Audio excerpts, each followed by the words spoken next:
Well, good afternoon and welcome to Bethel High School for today's softball competition between the Phoebus Phantoms and the home team, the Bethel Bruins. This is Frank Edgar coming to you from Bethel High School along with my partner Wube Gabre, and we're just underway here. We've had a delay, and so we're going to pick it up right here. This is the first batter for Phoebus. This is Brianna Holden. She leads her team in with a 5-7 record. And Alexandra Breen on the mound for the Bruins, and she throws a ball. We're underway here. We are going with one umpire at the moment. We've been waiting for a second, and traffic has claimed a victim this afternoon. I think the umpire is late, but Robert Marshall, the behind-the-plate umpire, has got things under control. Here's Alexandra. Delivers the second pitch high in ball 2 to Brianna Holden, the senior. Well, Frank, if you lived in this area long enough, or even if you haven't, traffic will be a problem at some point in your life. It will be. We'll catch up on where we are, but we're at Bethel High School. It's an overcast day. The sun comes in and out this afternoon. We've had some drizzle, but the field's in great condition. Alexander with a 2-0 pitch. Called strike. 2-1 on Holden. Holden, the senior, the left fielder today. She's been wearing her batting helmet for now about 20 minutes. She's been ready to go. See if she can take advantage of all that warm-up time. We'll give the defense here after Ms. Holden's at-bat. She grounds it foul at the third base line. Starting is Morgan Rayfield. Rayfield at third base. A shortstop for Bethel is Allie Miller. A second baseman, Chloe Norris, and first baseman Ashley Ryan. In the outfield from left to right, Gabby Wimes, Ebony Giles, and Elisa Wiggins in right. The catcher today is Tegan Barnett. And the pitcher, of course, Alexandra Breen, the junior. And yes, folks, she is very tall and throws the ball very hard. That one, though, up. Barnett brings it in, 3-2. Wube, we got a matchup of programs probably 4 years apart in timing. Amanda Moreland in her 4th year at Phoebus has built the program. They're headed towards their record number of wins in 4 years. Phoebus with Shantae Hines starting back at the beginning. That's a great point, Frank. A great way to put it. You know, Bethel at 2-13 and Phoebus at 5-8. But again, you know, Coach Hines over at Bethel is her first full year as a head coach. She played here. She went to school here. She likes the future, though, Frank. She has a lot of good young players, and she says they'll be okay in a couple years. That's good news. These teams can rebuild a little bit. Amanda Moreland's done a fantastic job down at Phoebus. She's going to have a challenge next year. She loses a lot of seniors, but she's done a good job to rally the Phantoms to the cause of softball. Alexander with a 3-2, and it's fouled off yet again. Barnett able to retrieve it from the fence. Of course, the success at Bethel, you know, you can't talk about softball success without talking about Larry Eastep, the longtime coach here at Bethel. Was a great softball coach, had great seasons, and great success here. Well, it's going to take Coach Hines time just to rebuild. She hopes to make some progress today against against the Phoebus Phantoms. What was that score of the first game? Oh, 7-4 Phoebus at their place early in the year. Alexander with another 3-2. It's high. She's walked her. So good at bat by Brianna Holden. 1 on, nobody out here in the second baseman for the Phantoms, Gabrielle Redmond now. A junior steps in. Amanda Moreland's got some good volunteer assistant coaches this year. Brandy Bateman, who played for Phoebus High School herself, Zach Frederick, and Matt Frakely helping out for the Phantoms. And that's, to get 3 volunteers is tremendous recruiting effort by Amanda Moreland. Coach Hines has an assistant. Chris McCray was the JV coach last year. Now he's coming over to the varsity program, helping out Coach Hines on the varsity level. Redmond takes a strike from Breen. Holding at first base. We're just underway here.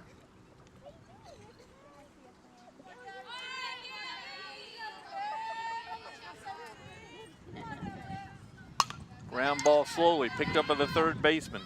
She goes to second, not in time. So she had a tough call there. That's the play, and that's why the softball third baseman come in and play so close, almost dangerously close.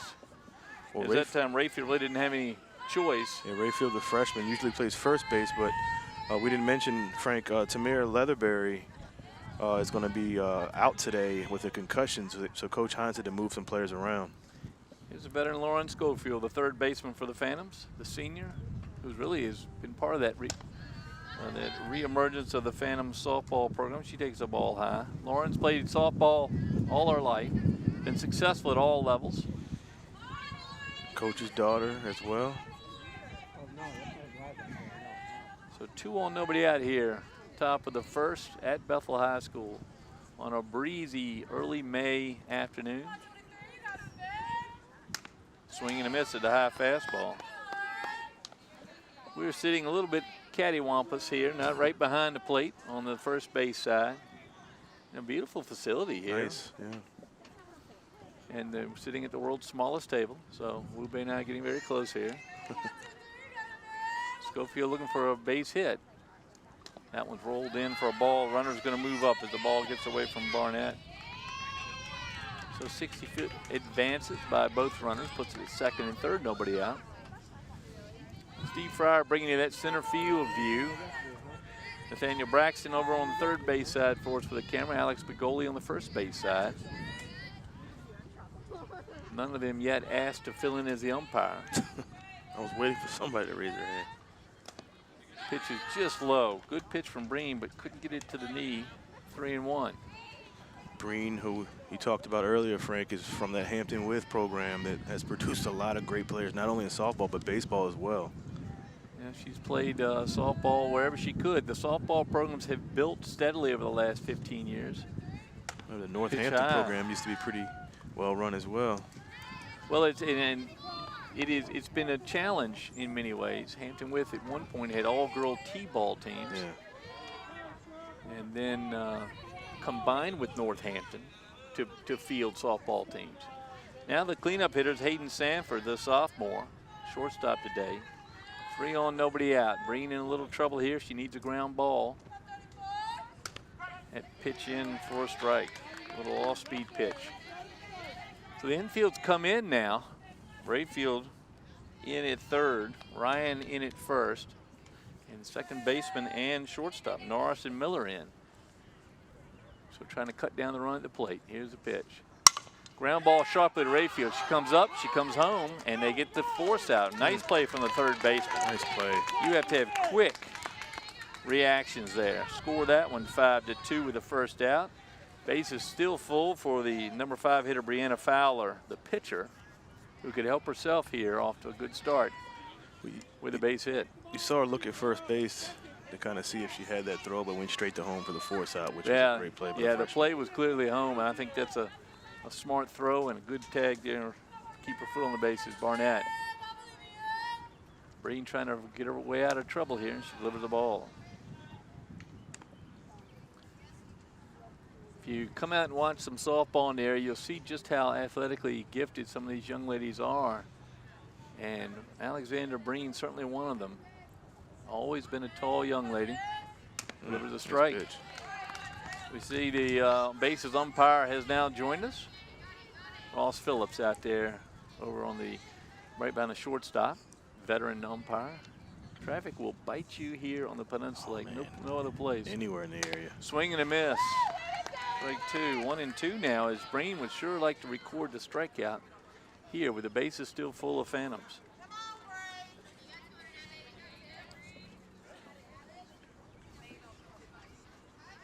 Fowler looking at a 1-2.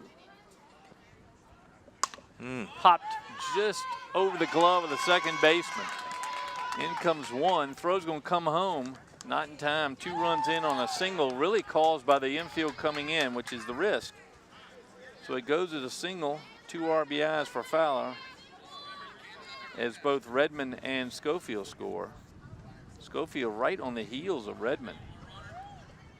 Sanford stops at second base, so first and second, 1 out, 2-0 now.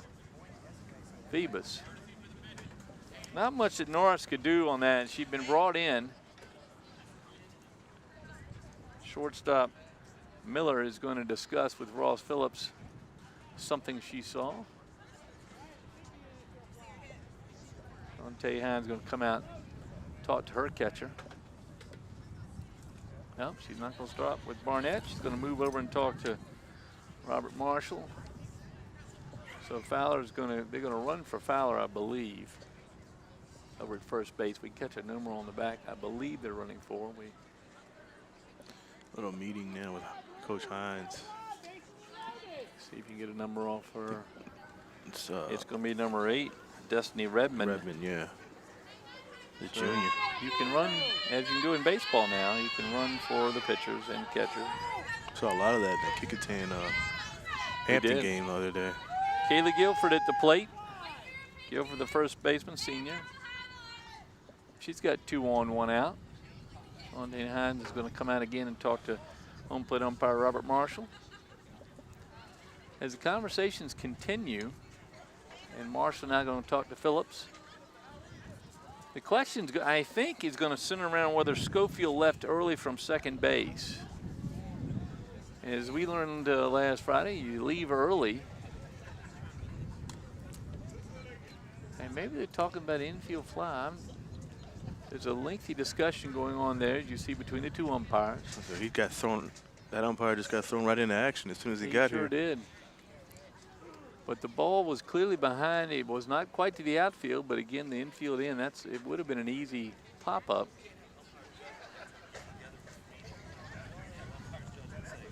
Everybody's called safe, whatever the complaint was. Runners are going to stay on. And defensive players stay or return to their defensive positions. And Kaylee Guilford's actually going to see a pitch here. Right-hander facing the righty, Alex Breen. Breen wearing number 11. And here we go. That pitch in for a strike. Breen slowly getting a control here in the first. Had a break between warming up and the start of the game due to the umpire situation. So she seems to be settling down in the last couple of hitters. Yeah, first couple pitches were high. Now she's calming. That one misses. A lot more calm at the on the mound now. Yeah, it's such a mechanical position. Pitching in either baseball or softball, but particularly softball. Alexander Breen also, a young lady, we don't have a camera that can show her smile on that play, but on that pitch. But very good hearty young lady. Swing and a miss and a nice pitch right at the knees. 1 and 2 now on Guilford. Tiana Whiting on deck for the Phantoms.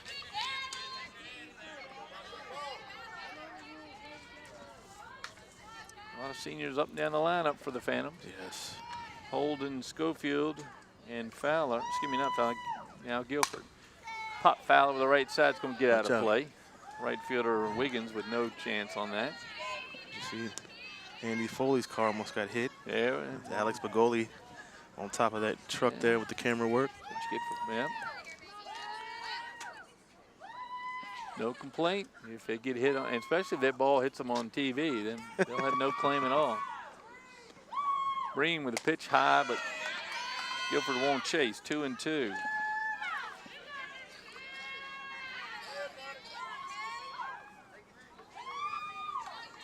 The outfielder's not deep here against Guilford. Base hit probably scores 1, but anything over the head will score both. Breen, and she got her to chase that one. Her first strikeout of the inning and of the game for Breen. 2 down now for the Phoebus Phantoms. Here's Tiana Whiting, complete with windbreaker. She's ready to go here, and it's got that, we're right at the cusp. If it's cloudy, temperature seems to drop about 10 degrees. Sun comes in and out though, so. Alexander Breen, she's allowed 2 in on the 2 walks. She's now found her form. That one's in for a strike. Last 3 or 4 hitters.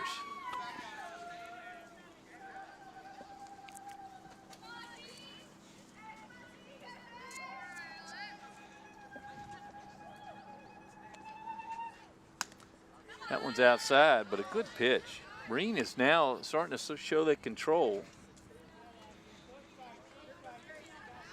And we had that little break before the game started. Amanda Moreland giving us more details. We'll come back with a list of the seniors' dentist in just a minute. Pop foul up over Wube's head, catch at the top of the fence. Trying to catch it. Yeah, Whiting, Frank, is going to the U.S. Air Force after high school. Yep, she's the 4th senior to bat so far. Holden, Schofield, who's headed to Averett University. Guilford going into the military. And Holden wants to be a medical assistant. And Baggett's going to Georgetown. So impressive. Baggett in the 9-hole today for the Phantoms. 2-2 now on Tiana Whiting with 2 down here top of the first. 2-0 Phoebus. Alexander Breen working her way out. She gave up 2 walks and a fielder's choice. Get it going. There's the strikeout. So we see a little bit what Alexander Breen can bring. And she finished the inning with 2 strikeouts. So she starts it with 2 walks and a fielder's choice. 2 of those runs score, but she's able to strike out Guilford and Whiting, 2 of the 5 seniors in the lineup. And we go to the bottom half of the first. It is 2-0 Phoebus. Yeah, once she calmed down, Frank, and relaxed and threw her pitches, that inning went better for her than it did at the start of it. So it looks good so far for Bethel. They're still down 2-0. Now they're up to bat in the bottom of the first. Well, here's Brianna Fowler on the mound, wearing number 12 for the Phantoms. Fowler gets the call today. You'll see that if you can catch her on the center field camera, if she turns around, she wears the protective mask that so many pitchers do. So does the second baseman, Gabrielle Redmond. And you'll see in a lot of high schools now they're making a mandatory in the softball because they do play so close. Thought maybe the third baseman would wear it, but nobody. I haven't seen many third basemen wear it yet. Call it the high corner in baseball and softball. It's a good picture of it right there. That's the shortstop. So of the infielders, 2 of them wearing the protective mask. Shortstop Hayden Sanford and the second baseman Gabrielle Redmond. And the pitcher, of course, Brianna Fowler. So defensively for the Phantoms now, Brianna Holden in left, Tiana Whiting in center, Olivia Baggett in right. Then Morgan Rayfield at third, Hayden Sanford at short, Gabrielle Redmond at second, Kaylee Guilford at first, catchers Isabel Mouton, and the pitcher Brianna Fowler. 2-0 lead for the Phantoms. Bethel trying to level it out here, and here's Ashley Ryan, the junior first baseman, who's worn her sunglasses throughout the clouds and sun, and she takes a strike.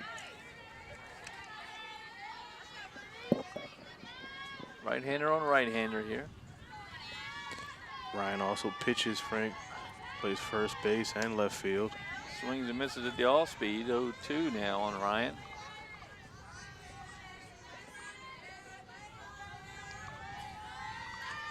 Folks, it's about 45 feet from the mound to the plate. You have to swing, you have to make a decision very quickly. And that time Ryan a little bit out in front of that and has struck out. 1 down here in the bottom of the first. Here's the shortstop, Allie Miller. Pitch in at the knees, called a ball. Allie Miller, Frank Jr., also on the field hockey team here at Bethel. Love to see those multi-sport athletes. Very open stance there, and then steps in when the pitch comes and swings and misses. You'll see it at home. She puts her front foot, her left foot in this case, because she's a right-hand hitter, starts that behind her back foot and then steps in. Swings and misses the outside pitch, 1-2, as Fowler working that plate in and out.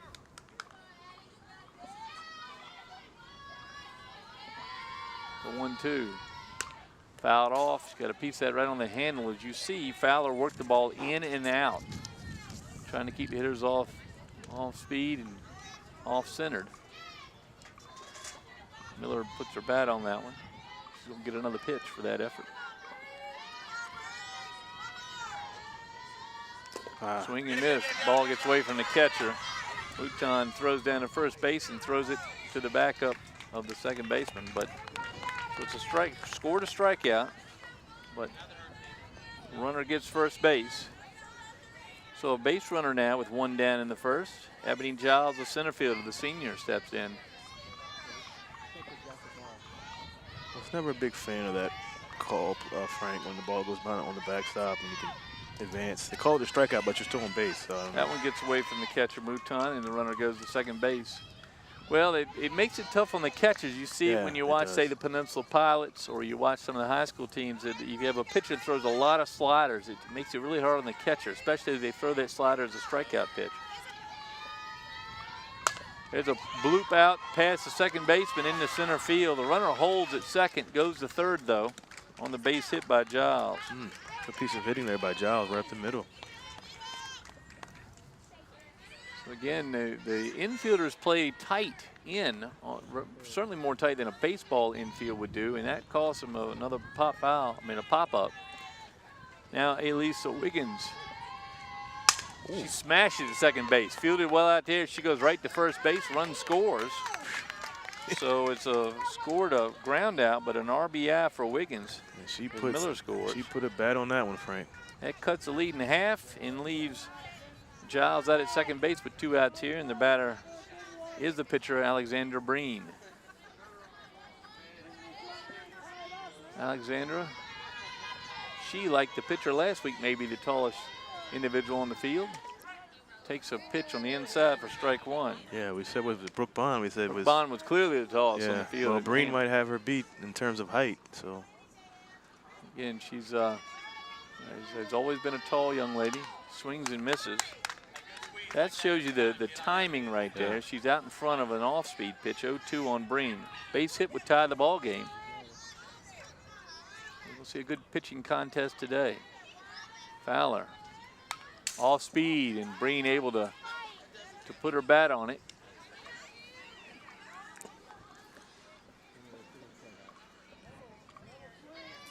Successful softball teams build very much on 2 things, on the little leagues and on the travel ball. Yep. Both teams, I know Phoebus has benefited from that. Alexander fouls that one up. You know, Phoebus, again, they have the Phoebus Little League. They have the Hampton With and Northampton on this side of the city. And you had, of course, the Warwick and the Deer Park. York County has a strong softball program. They do. Alexander Breen is holding her own here with an 0-2 count. 2 down the bottom of the first. Lined it to the right to Schofield at third, and that's the 3rd out. So she put bat on ball, but couldn't bring that tying run home. They do get 1, cut the lead in half. It's 2-1. We go to the second. You're watching softball on LSC 48 or 23 from Verizon. You gotta get a better motto. Gotta get a better motto, Wu Bei. If we're gonna. Well, it's all sports all the time. Just LSC, all sports all the time. There you go. Let's go with that. So Alexander Breen's going to exchange her bat for her glove and cap, and we go to the top of the second. She's down 2-1. Phantom's going to send up the catcher, Isabel Mouton, and Olivia Baggett, the senior, and then top the order with Brianna Holden. Well, a lot different, Frank, from the game we did on Friday. I think by this time it was almost 5 or 6 to nothing. So a little bit more competition, a little more competitive today between these 2 teams. Yep. Right to your bottom of your picture there, which is, you see the bases umpire, Ross Phillips, coming to visit with Matt Frakely, Matt Frakely has been involved in softball in this area for a number of years. He has a couple daughters that played, but he has been instrumental in building programs and travel team programs. And what a nice volunteer to come out here to help Amanda Moreland. Because softball's it's very competitive. It's also difficult. Yeah. And if you grew up when I did, you saw the fast pitch softball, the men's out in Fox Hill. They were national champions several years in a row. Quite a sport when, and when you consider the short distance between the mound and the plate, it's extremely hard. If you watch the College World Series, which will start here soon, that has become very popular on ESPN. And that popularity has trickled down to some of the youth leagues, and I think it's made softball more popular. However, Hampton is kind of late to that game. Well, Hampton is a city. Well, I've heard of those titles from Bud Porter. He always talks about those softball championships. Bud Porter talks about a lot of things. Yes, short including Hampton High. But he does. He was quite the catcher for the Fox Hill Merchants or the Fox Hill team. Here's Isabel Mouton from Phoebus, catcher. Mouton, a right-hander in the 9-hole. She's a junior, and in the 8-hole. Olivia Baggett on deck. She takes the ball from Breen. 2-1 Phoebus. Phantoms trying to extend their lead here in the top of the second. Randy Bateman is coaching down at third base.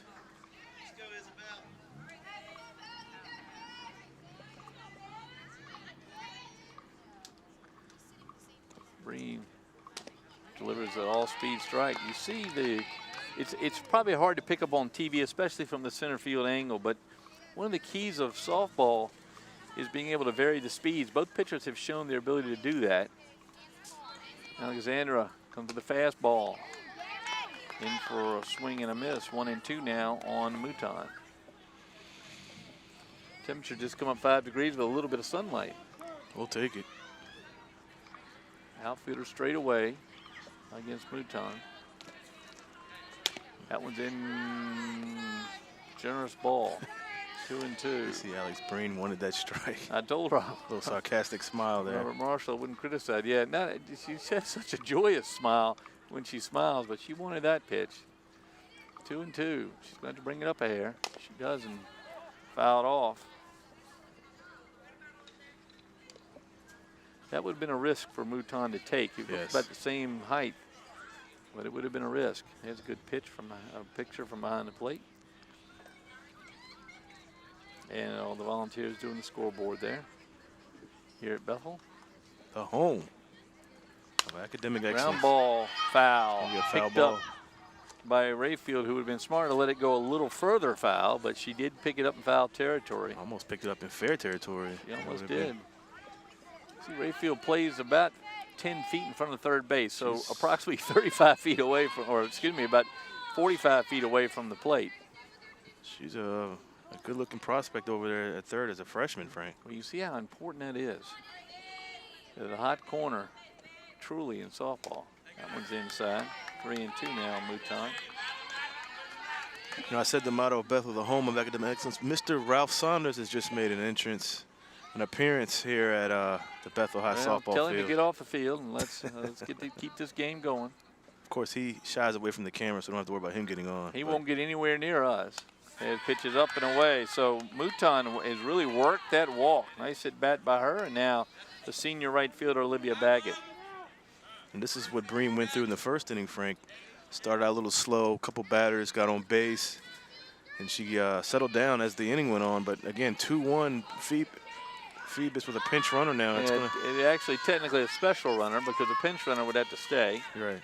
But Destiny Redmond, who's the only sub on the bench for Phoebus today, so she'll be doing a lot of running. If they do have the pitcher and the catcher separated by 2 at bat, so no way she'd have to be on there. Well, she could be on there twice. Olivia now, her 2 with her windbreaker on. Here's a breeze, just a little bit of a breeze, and it's a chilly one as the sun dips back behind the clouds.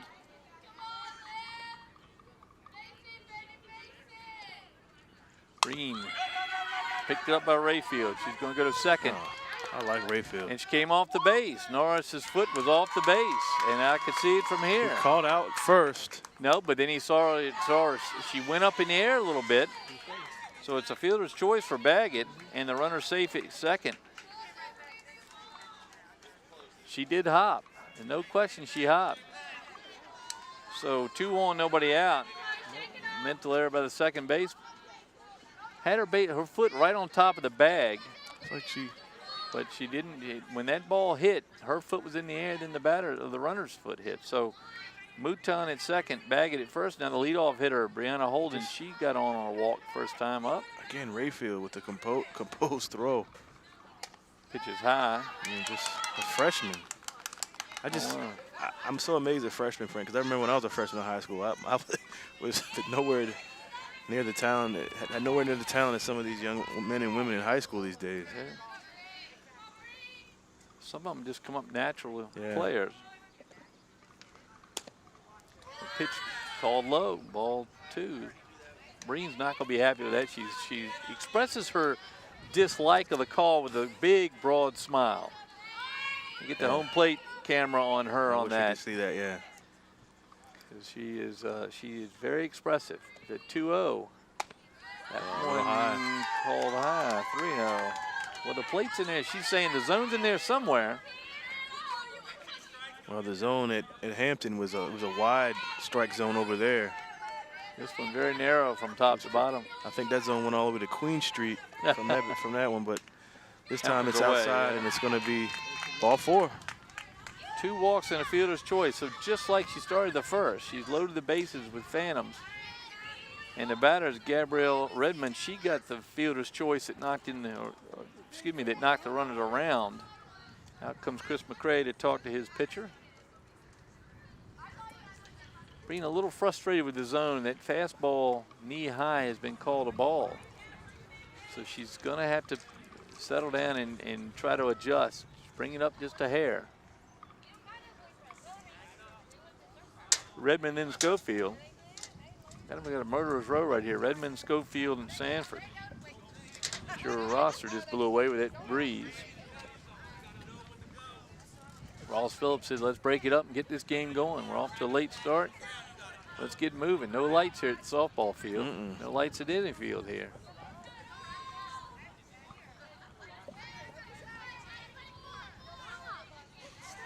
As you see, the JV team, Frank, helping out with the scoreboard, which is a good thing for the program.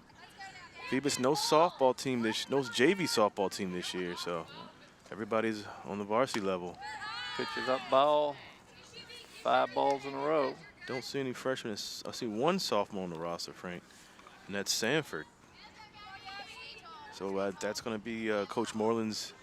That's her challenge. That's her challenge, right? To get some young talent to play for the team next year. We could start down our discussion on the academies. You want to go into robotics and play softball, head to Phoebus. Every coach will be in a living room at an 8th grader's living room starting next year. Not a bad place if you want to go be. They have the culinary arts school down there. They have the robotics school. I don't know what the 3rd academy is. I think it's media and technology, actually. Okay. 2-0 now from Breen. Right under her feet, 3-0. Hey, we got ice. Somebody suggesting that Redmond should have taken the pitch. They said they had ice on the sideline in case she wanted to get hit, but she got out of the way really quick on that one. 3-0 count, 2nd one in a row. Mouton at 3rd base, got them all started. Oh, what a diving catch out there. And the safe at 1st base, but the runners freeze.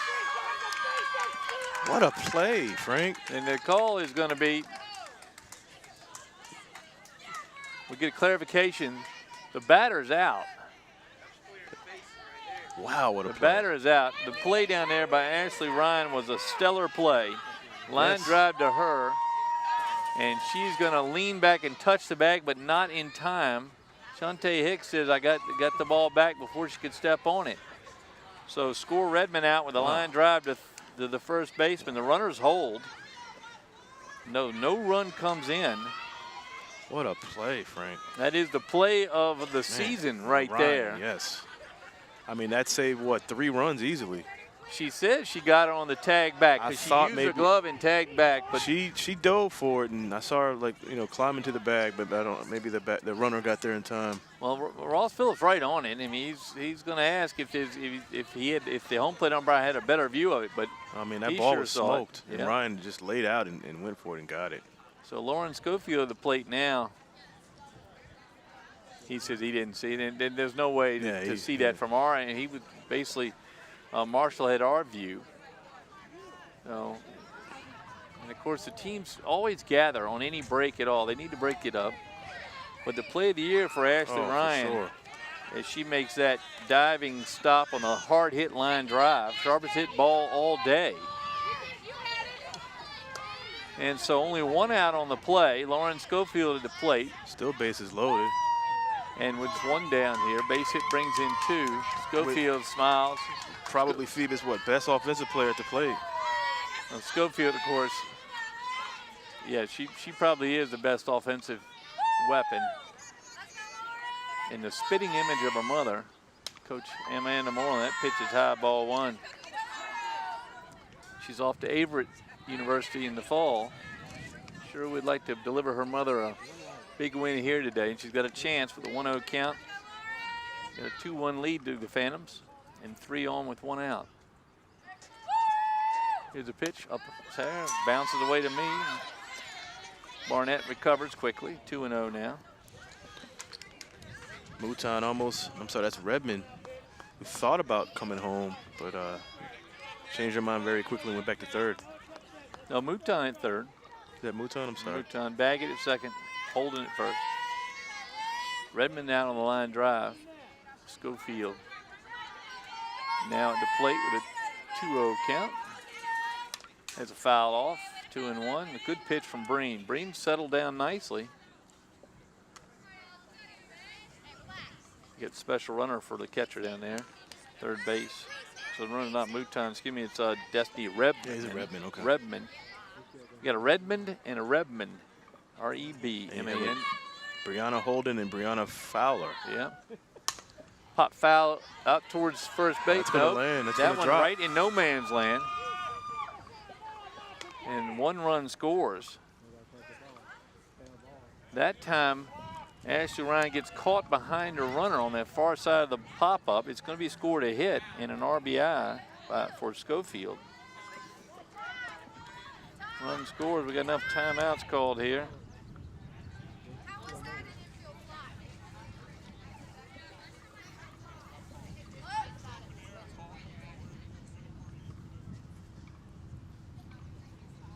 Will they call the batter out? So that's the. All right, so the call is the infield fly, batter out. So Schofield is out on that. She does not get. She gets the RBI on the sac fly because they're going to let the run score because the run left scores, afterwards. So it's 3-1 with 2 outs. So the rule is once the runners can move after the play, in other words, if they don't get doubled up. So the run scores. Redmond is in. Baggett now at third. Holden at second, 2 down. And Schofield with his sacrifice fly RBI. Now there's a pitch in. What is it called? The infield fly rule, huh? Infield fly.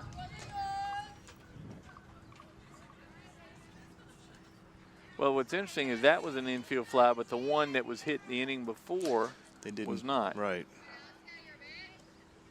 So 1-1 now on Sanford. Breen just missed outside, I guess. 2-1 on Sanford, the sophomore. She got on fielder's choice her first time up, ahead of the 2 RBI single from Fowler, who's on deck. 3-1 now. Phantoms, top of the second. Breen. Ground ball, third under leg. Caught her right in the ankle, too. Run's going to score on the error.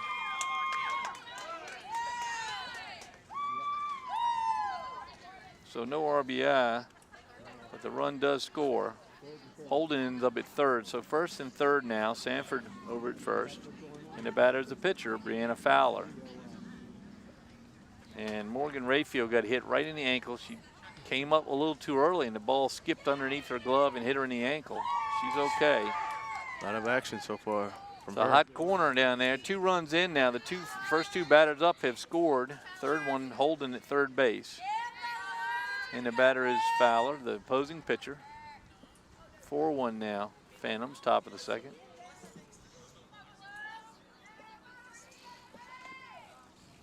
Pitches upstairs, ball 1. They're going to throw to third base. And the run scores. They had a play on. And that time, the play didn't work. They were going to, the runner was going to steal second base. And the throw would go to third, thinking they'd catch her watching. They did not. She ends up scoring. So Holden in, Sanford to third. Pitch of the ball. 5-1 Phantoms. Brandy Bateman, the third base coach, working it out there, getting her runners moving, and she succeeds in getting a run in. 2 down here, top of the second. Breen. Driven down left field line, foul. Fowler way out in front on that one. The junior pitcher. Another hard hit ball. We've seen a couple in this inning. One Ryan snagged, one hit Rayfield in the foot on the ankle. That one foul ball. Of course, the zone small makes Breen throw it in there. Yeah. So 1-1 now to Brianna Fowler. Swing and a miss. With Breen's smile gone, she's bearing down now, trying to get out of this inning. She started the same way she did the first, with a walk, then a fielder's choice, and a walk. And that's cost her. She's going to try to limit the damage here. 3 runs in. Looking for that 3rd strikeout of the game. That one's away. No. There's that smile again. Yep. She just missed outside. It's a small zone. 2-2 now.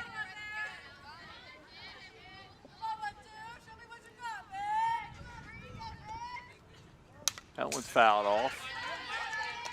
Barnett makes the catch off the fence. Count stays 2-2. Nathaniel Braxton's view from third base. See Brandy Bateman, a Phoebus High alum.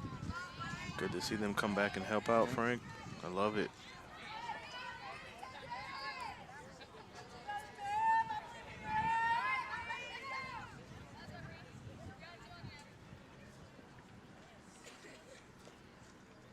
That one's upstairs, 3-2.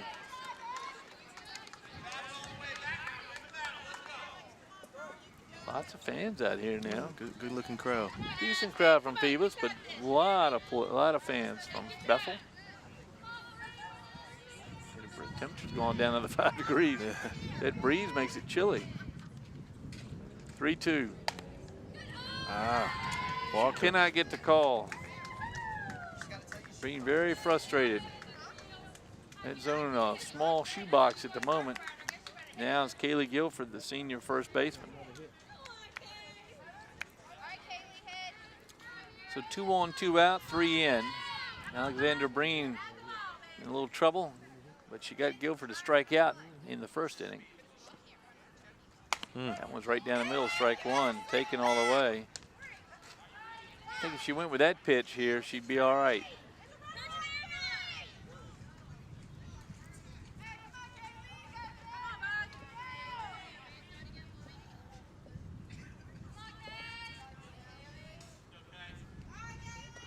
Their pitch, ground up first baseline foul, fielded over by Ryan. Little hit and run action there for Phoebus. 0-2 on Guilford. We'll have a 2 down. They're going to be going on the crack of the bat.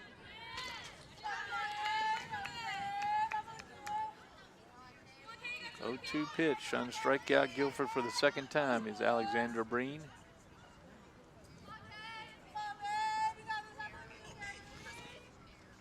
That one's knee-high but in. Runner's going to take second base unopposed, so defensive indifference. 1-2 now on Guilford with a couple ducks on the pond if she can get a base hit.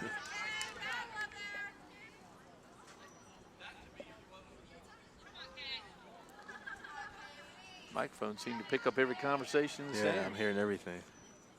No, A good pitch. Good pitch. Probably ball Yes, 2, it if, but struck her out.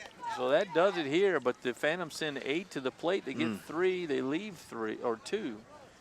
And after 1.5, it is 5-1 Phoebus. We go to the bottom of the 2nd. Phantom's going to have to, the Bruins are going to have to get some going here against Brianna Fowler, who has hit well and pitched well. So like you said, Frank, nice crowd, for this high nice school crowd. softball game. No concessions, though. Seems to me a golden opportunity. Is that concession over there? One in the softball side and the baseball side. Oh, good, good. Yeah.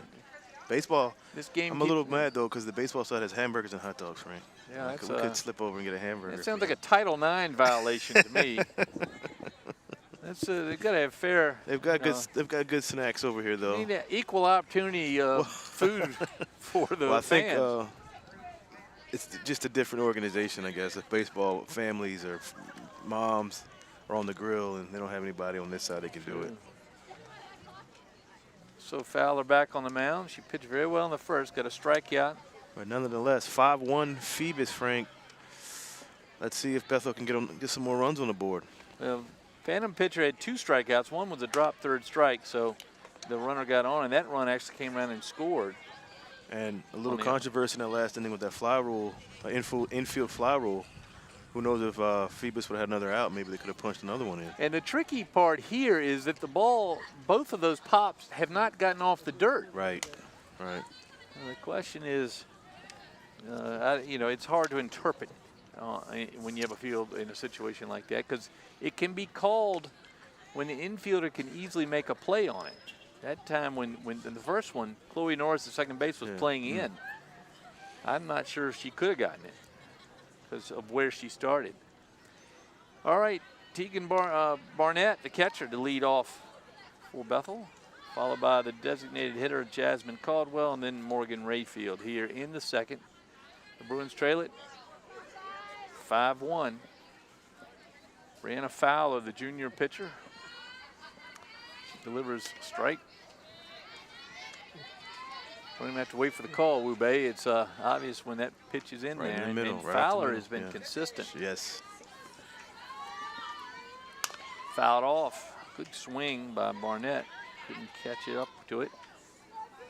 I mean, Frank, we've talked about it all year. You know, Alex Breen at Bethel, Brooke Bond at Kickinton, Fowler here at Phoebus, Hampton, Lauren Farrell.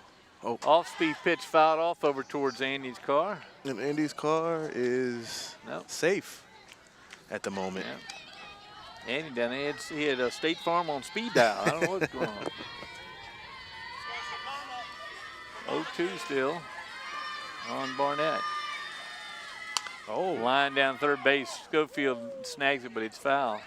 See how quick the third basemen are in this sport. You have to be, just for self-preservation. That time, she smiled just like her mother. She looks at her mother, confident on that, but it was foul. And we see Rayfield on the Bethel side doing the same thing. The off-speed pitch is fouled off. Barnett doing a nice job here.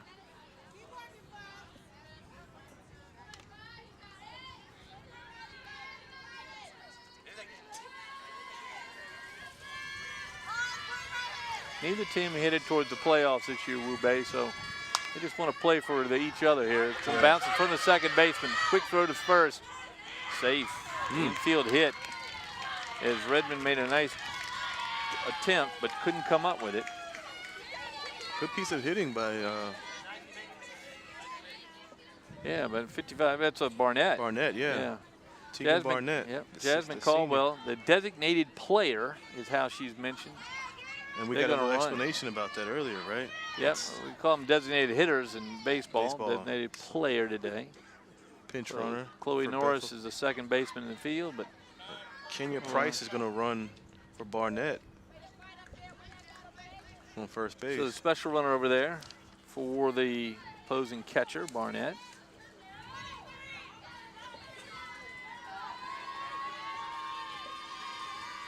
And now Caldwell takes a strike on the outside corner. Fowler, she's given up 2 hits, one right over second base and one right over, or one that went just a few feet. That one gets away from the catcher. Called strike. Price goes to second on that wild pitch.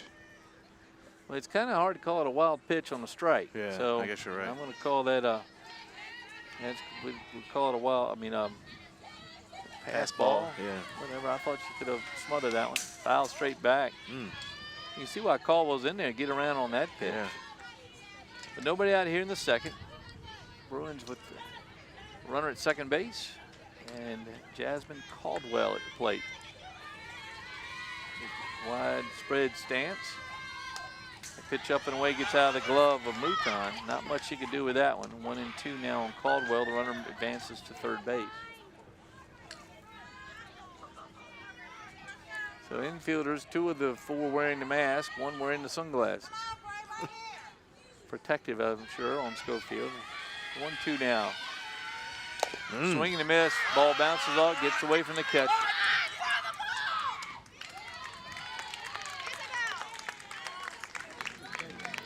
So a second strikeout that gets away from the catcher, runner advance, so no out. 3 strikeouts now. Isabel Mouton is going to take a visit to her head coach to talk about that.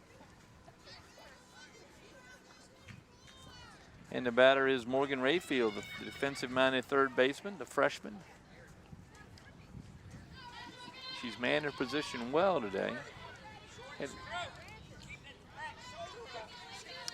And the coaches from the bench come alive.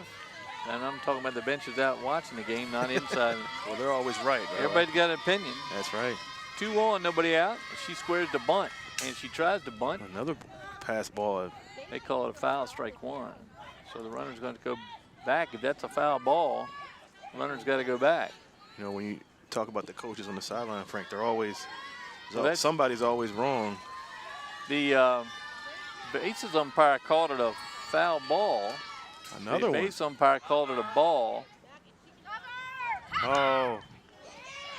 And they're going to, she's out at the plate. Oh, we got a good look at that one.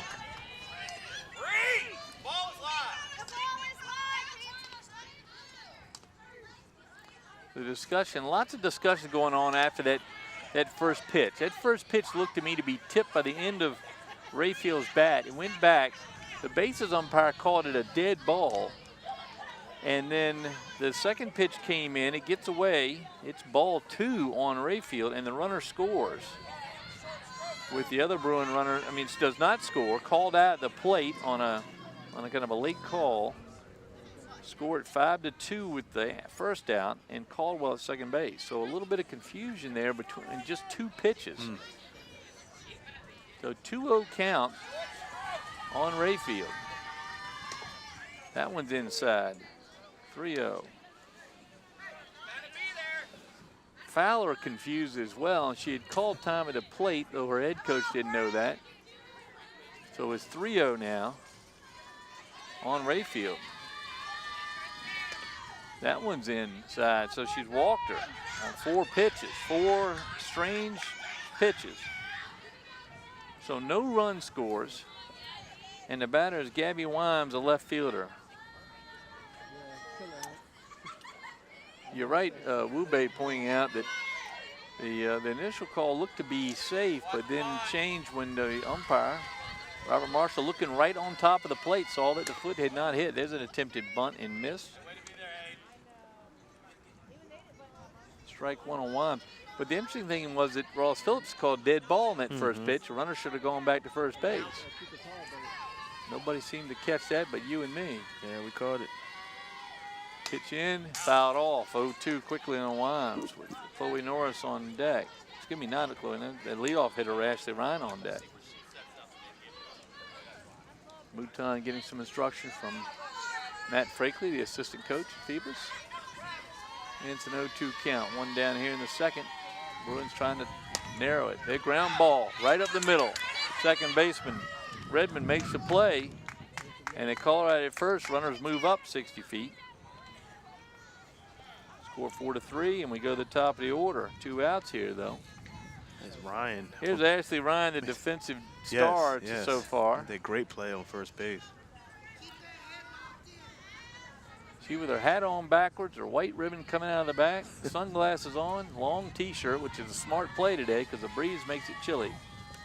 She struck out. She struck on that one. She's only seen 4 pitches now. All 4 strikes. She was out in front of that pitch. Got a good stance and a good swing. Just hadn't caught up to one yet. Here's the pitch. That one's away. Gets away from the catcher, but not far enough. 1-1. So 2 down here in the second. Still 5-1 Phoebus. Bruins trying to tighten it up by a run or 2. And Ryan, defensive star of the ball game so far, at the plate. That one's upstairs. 2-1.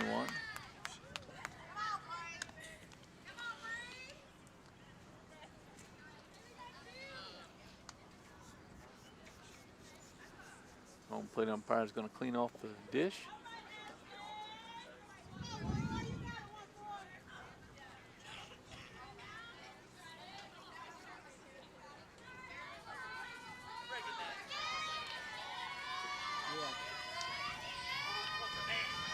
So Ryan now, Fowler looks in, gets the call. Here's the pitch. Oh, Drills that one. That may hit a soccer player. let's hope not. She almost hit that directly behind her with power. 2-2 on Ryan. She's way out in front, but she was right on it, just out in front. That one may have entered that concession stand, knocking over the table of nabs. Here's the pitch. Oh, another that one drilled. right there. Watch out, Braxton. Ooh. Braxton, wake up down there, Nathaniel. Did he move? He's okay, yeah. Dedicated cameraman, willing to take one for the team. He'll have comments about that. There he is. Daniel Braxton. Trying to look, see just how near he was. 2-2 as Ryan has hit 2 backward. If this was cricket, Bethel would be ahead. Foul off straight behind her. Well, she's out in front on these off-speed pitch. So Fowler is trying to get her to bite, and she is, but she's putting the bat on it.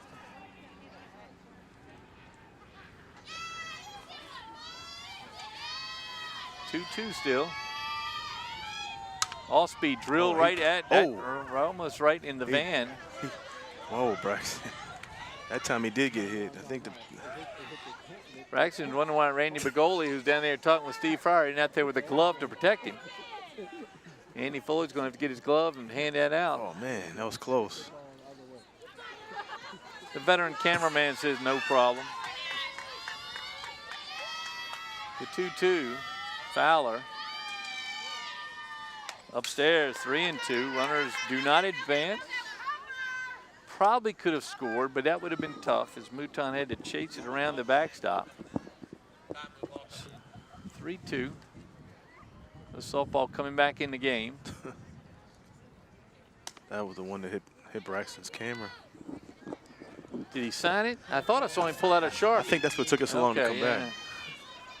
So 3-2 now, and Ryan has had a great at bat. Fowler trying to get for something she cannot foul off. That one's low and away.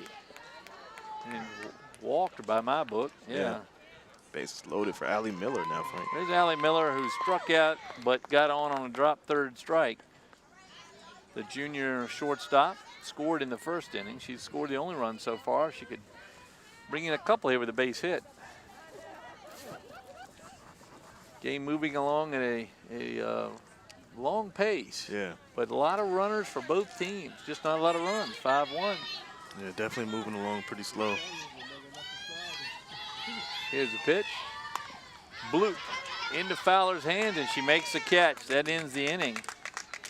But Bethel loads the bases. They leave 3, and we go to the top of the third. Still, Phoebus 5, Bethel Bruins 1. You're watching softball on LSC, the old-time 24-hour sports channel on Verizon 23. And you too. Somebody's over there for restacking the nabs here at the concession stand. Got to work on that. Let's talk to the home of academic excellence. What about the disparity in? Oh, look at that. Randy Begoli is over there. Making sure he's okay. He's checking the van. If he comes out with a pack of nabs, I'm going to have to go home. Nope. So Nathaniel Braxton holding his own down there on top of the well, we got to talk to all the schools because Hampton didn't have anything on the softball side. Had nothing. Either. Yeah, but Danny Mitchell Field, they have everything you want. Full service, yes, run by the coach's wife himself, Cindy Mitchell, doing a good job. And I see Randy going on top of the van. Hope everything's okay up there. What is he going to put out, a yellow thing that says dangerous area? Do not disturb. Oh, what? Caution, watch out for fly balls. Watch out for, or in Ryan's case, sharply hit foul balls that go completely backwards. She was all over the place on that at bat. It was great at bat. And Fowler lucky to retire the #2 hitter. So we go to the third. Phoebus. Then that Tiana Whiting. Then Isabel Mouton and Olivia Baggett here. Whiting struck out. Good look at some of the fans here first. at Bethel High. And you see Bethel's got the stands full. You know, it was very encouraging, Frank. We had a full house over at Hampton and now a full house here. Well, softball's a lot of fun to watch. It is. If you try to hit it, it's near impossible. Oh, yeah, you can't hit it. These pitchers can really throw. Whiting struck out with a 2-2 count back in the first. There's that smile again. That smile from Alexander Breen. Well, she's still in the ball game. She trails 5-1. Here's the first pitch in the third. And she openly laughs at the ball call. She is not impressed so far. Frustrated. Tegan Barnett asking home plate umpire where was the pitch on that last one? Had to be low. 1-0 on Whiting. That one's inside. Misses the shoebox again. 2-0.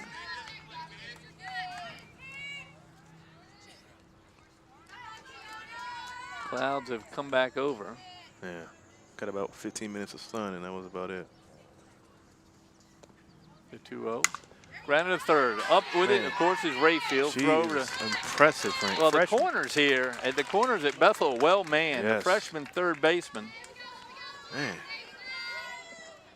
and the junior first baseman score that one 5-3 with the first out of the inning. Now Isabel Mouton, the catcher. Well, Coach Hines did say that they're young, they're really impressed with their young players, and they're going to be okay in the future. You look at Rayfield at third, and I see why she's saying that. That's just the hardest place to play in a softball game. Mouton, who walked and scored a run, she takes a strike, or kind of a half swing. 0-1 on the junior, Isabel Mouton. Quick note on her, Frank, before the game, she said, please don't say my last name. I said, why? She says, because everybody mispronounces my name. And I said, well, you won't have that problem here at LSC. Well, make sure you say it. So I'm right on that, right? Mouton, yes, yeah. Mouton is right, but she always has a problem with people saying her name. Well, that's because they didn't have Mrs. Mouton at Lindsay Junior High School in 9th grade when some of us got bussed after they closed our fine junior high school, Thorpe Junior High, which is now a parking lot next to Darling Stadium. But they closed it, moved us to Lindsay. I walked into science class. Mrs. Mouton, one of the most inspiring teachers I've ever had, and I hope she's doing well. I think she moved to Bethel, but I don't know for sure. I went on to Hampton. That pitch in right down the middle. 1-2 from Alexandra Breen, and she's going to hope to start this inning off differently than she already has. Yeah, the last 2 innings have been tough in the beginning. Well, one thing we do here on LSC is try to get the names right. Absolutely. We're very proud of these young people that get out of here and work so hard. This is now the 12-month year practice stuff with it. We see the foul off. On deck hitter Olivia Baggett headed towards the hills trying to get away from that, but it caught the pole at the end of the fence and bounced out to Ryan. Baggett, like we said earlier, is going to Georgetown, Frank. After high school here at Phoebus High in Hampton. Mouton with a 1-2 count, one down here in the third. Right by now, I could use a pack of those nabs. I'm going to make sure I tell Mr. Saunders about the. You tell Mr. Saunders there's a disparity in the snack food available. The 1-2 upstairs, just a bit high.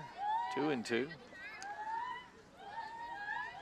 You know, as an outfielder on the softball team, you have to, you don't get many balls your way. So when it comes, you have to be ready. You have to position yourself, and they're playing very shallow left and center. Very. And as hard as Breen throws it, if the bat comes around, it could go a long way. That one's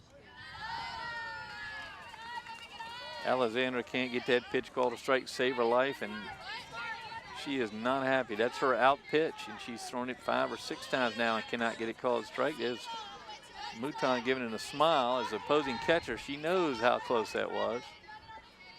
3-2 now as Breen's going to have to bring it up. Drive it right over the head of Norris in the right field, base hit. As soon as I say that, it goes into the outfield. Yeah. Again, she's kind of a Texas leaguer, right? No man's land. So 1 on 1 out. The batter is the senior Olivia Baggett, the right fielder. Still got her windbreaker on because the breeze is, every time she comes up, the breeze picks up. Yeah. Chills the field. So she got on the fielder's choice and scored a run in the second.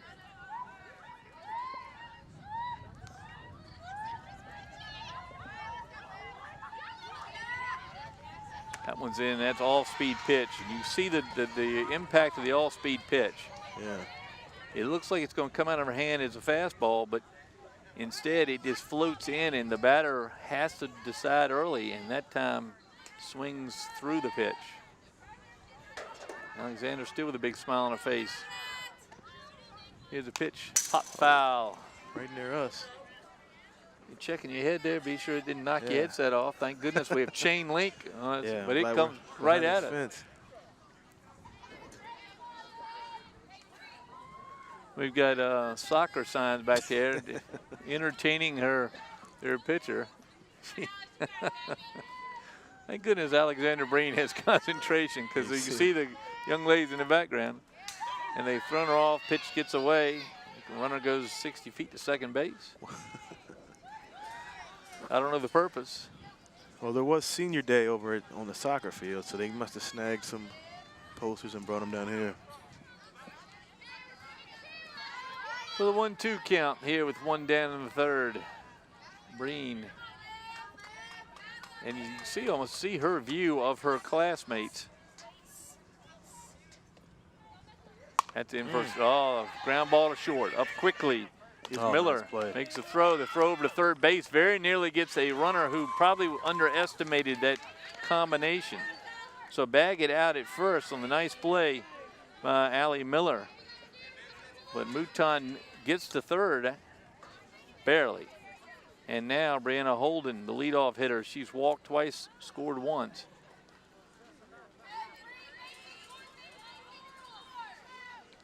Good field, good looking infield so far for Bethel. It really is. With Miller and Rayfield, and of course Miller is just a junior. Yes. And Ryan. Second baseman's a freshman. So two freshmen, two juniors. As Holden takes a strike.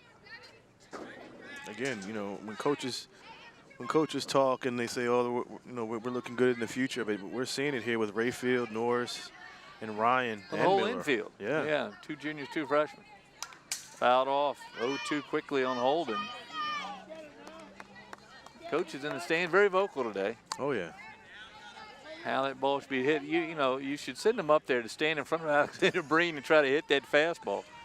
I think Holden did a nice job to get her bat on that one. It was a rising fastball. It's one thing the pitchers can do in softball, they can't do in baseball, and that makes the ball go up. Oh, nice. That one off herself is a foul. Good call by the home plate umpire, Robert Marshall. He got it right away. Came right off the thigh of Holden. Count stays 0-2. This is where I expect the off-speed pitch right here. I think we just saw that from Breen.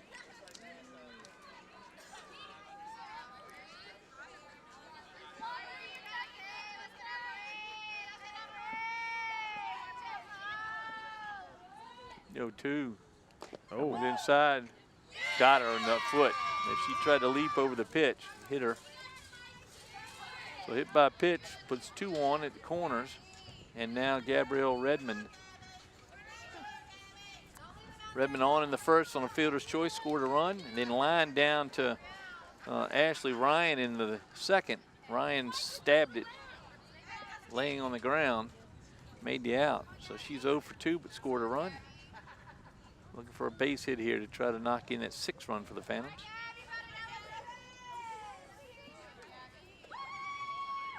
It's upstairs, ball 1. Throws goes to shortstop, and they're trying to entice the runner to come down. And not successful that time. So the runner goes to Miller, though. Yep. Almost went into left field.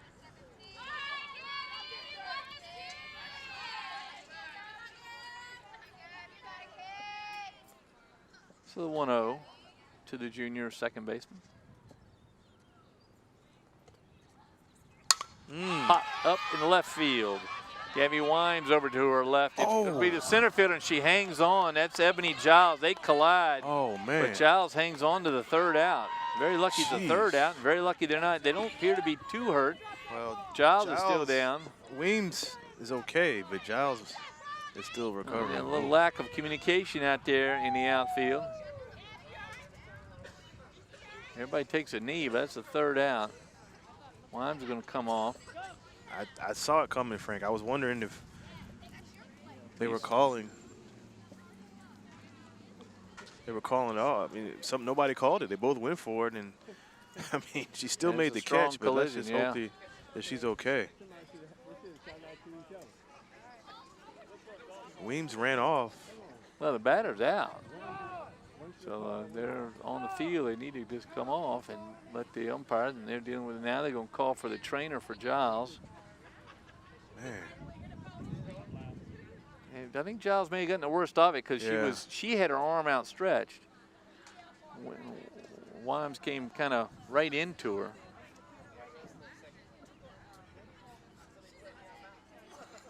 Man. So unfortunately, Ebony's sitting up out there.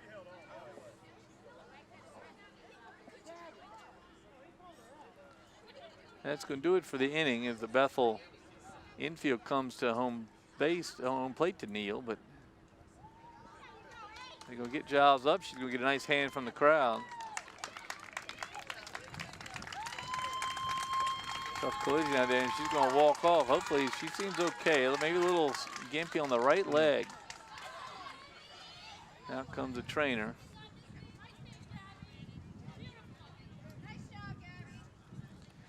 Well, that does it for the inning as Ebony Giles comes off. You know, what goes unnoticed is it was a great catch. It was a great catch. So it was, to hold on to it was a great catch. I mean, the can of corn fly ball, but when two of them go it, yeah, I hope she is okay.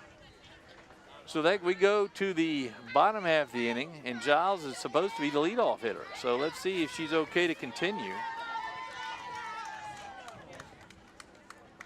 Brianna Fowler, the fiery Brianna Fowler, go back to the mound. We've seen her. She was a little frustrated in that last inning.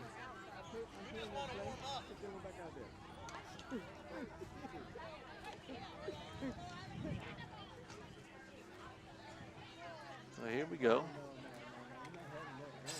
Just the bottom of the third. Scoreboard's got the fourth. No, top of the fourth, right? Oh, this is the home team coming to the plate. We're in the bottom of the third. Yeah, bottom of the third. Third.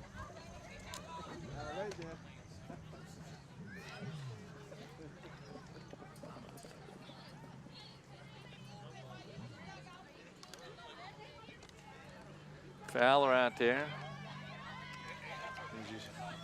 Can you spot any changes? I'm trying to see if we got any changes. Amanda Moreland out. Coach Moreland, see if she's got changes. She heard you, Frank. Well, she trained in the right organizations. She knows how particular I am. Coach Moreland says, what has she got change-wise?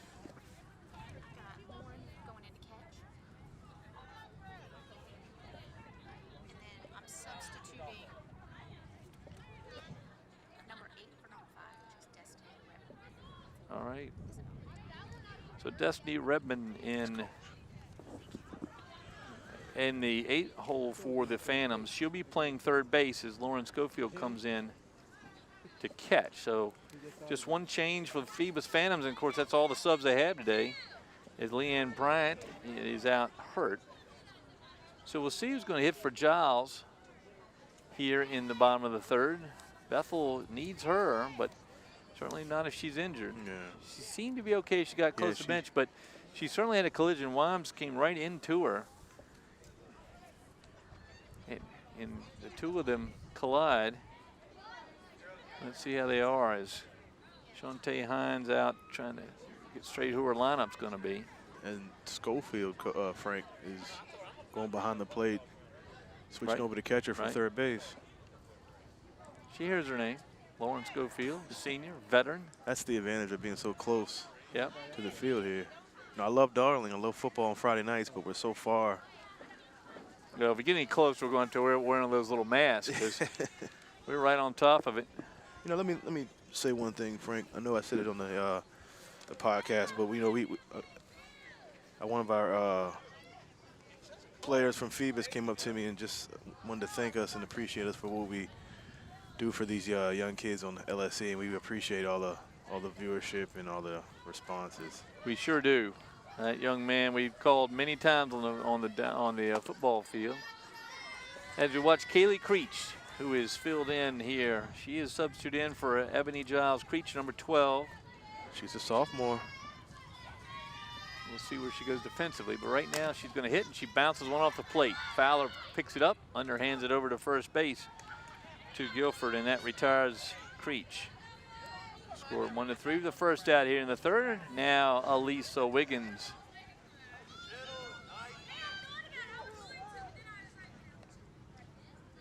Elisa, junior right fielder. She grounded to second base, but knocked the only run in for the Bruins back in the first. She put a nice swing on that one the first time she was up.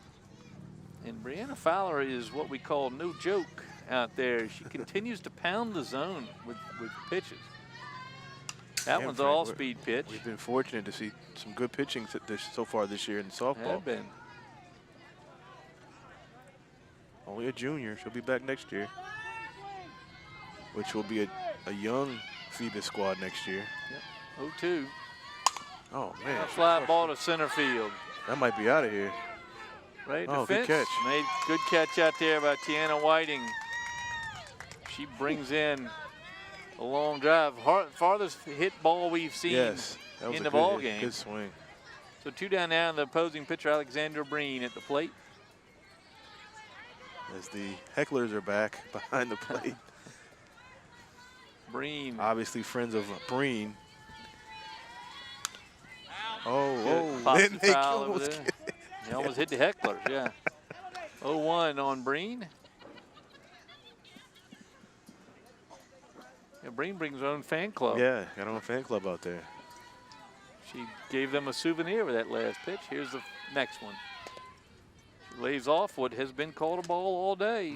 1-1. That's the consistent. That's where she's trying to get her strike. Different So did strike Fowler. zone. Different strike zone here than over at Hampton.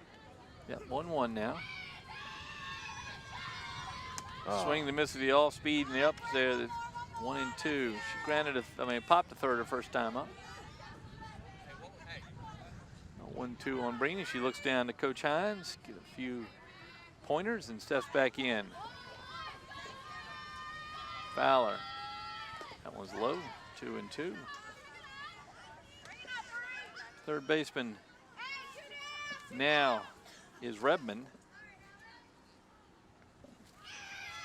It was Baggett, I thought. Is it Baggett? Oh, Baggett in right, or wasn't right? Did they move her? They may have switched them around. That foul ball. Ooh, that was close, Frank. Very close. To look around, it does look like Baggett's going to third defensively. We'll just have to catch the number in right field. So Olivia has moved to third. We'll get these straight when they come to the plate. That was low. 3-2 now on Breen. If she's worked a full count, trying to keep this inning alive, 2 down for the Bruins. That one's in. They give her a base. That's the same pitch both pitchers have been trying to get. Not going to get it today. And now Tegan Barnett, the catcher for the Bruins. And they're going to run for Alexander Breen, the pitcher. And that's Kyla Hobbs. Kyla Hobbs, who is the daughter of Hampton City Council member Billy Hobbs. She's a swimmer and a golfer here at Bethel, a senior. Hobbs in to be the special runner for the pitcher. Now Barnett, who singled in the second, made her way around to third base, couldn't get in. As Bruins stranded 3 in the second.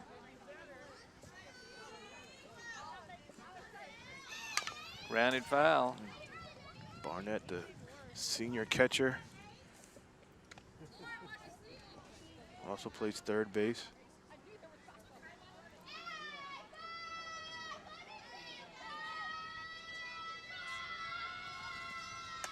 Pitches up. Ball down to second base. They get the runner out by about a quarter mile. Bob's thrown out, trying to steal on a pitch he shouldn't try to steal on. Nice throw down there. Barnett left at the plate, scored 2-4 with a third out. So what becomes 3.5 and 3 up, 3.5 up, 3 down. And that does it for the Bruins here in the third. Now we'll go to the top of the fourth. And we'll still go straighten out the defensively. It looks like, I think that's Redmond at third and Baggett moved to center. Who was in right? We just had to figure it out as we see the batters come up here. But we'll do that next inning. We now go to the top of the fourth. It's still 5-1 Phoebus. They grabbed a 3-1 lead after the first, put 2-1, 2-0 lead after the first. Put 3 more up in the second. They were shut out in the third. Now Alexander Breen trying to do the same thing here in the fourth. Breen just acknowledging her friends as they run off. So now we have, I think Creech is going in at third, Frank, from what it looks like. We'll try to get this. It's like Wimes going back out to left.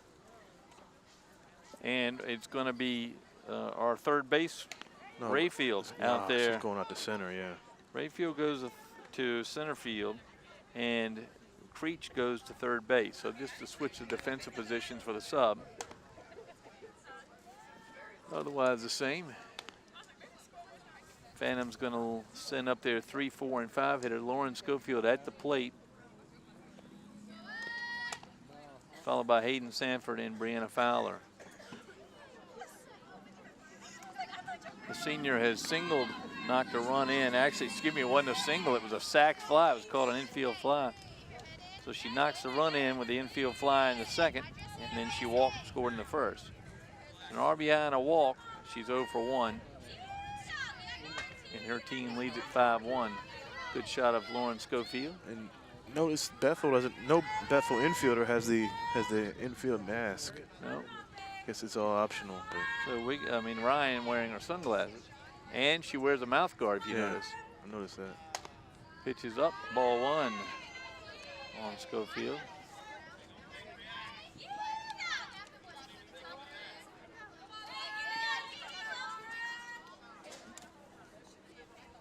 I think Sanford may have moved to right, but we're going to kind of keep track of that. Pitch is supposed to be all speed. It lifts up, and it's 2-0 on Schofield.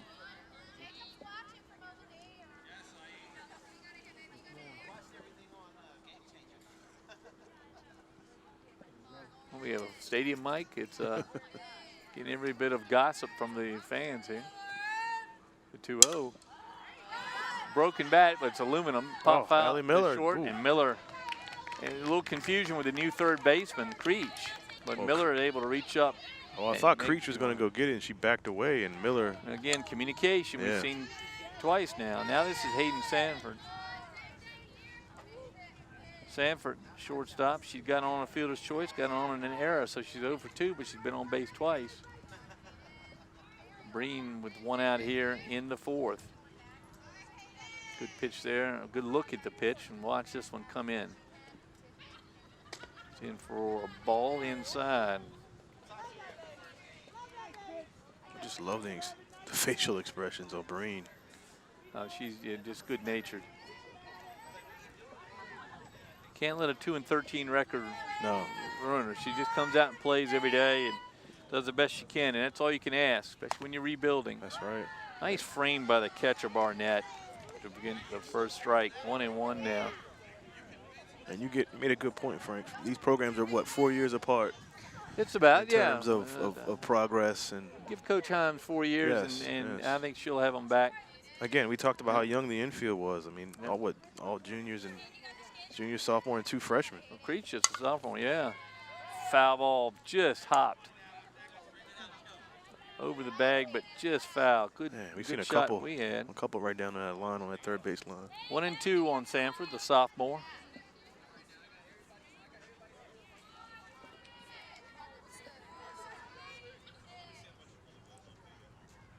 Breen now trying to get a quick inning so her team can get back to the bat.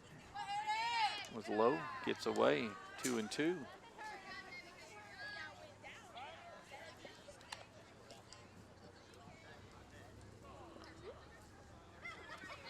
Fowler on deck, fiery pitcher, ready to go. She's got a single and a walk, 2 RBIs today. Help herself. I love her enthusiasm as well. Ground ball third, picked up foul. Yeah, it's been 3 or 4 plays that they've. Also just kind of ignoring the foul balls. Of course, they have to play so close. Not a lot they can do about that. They got to play so close.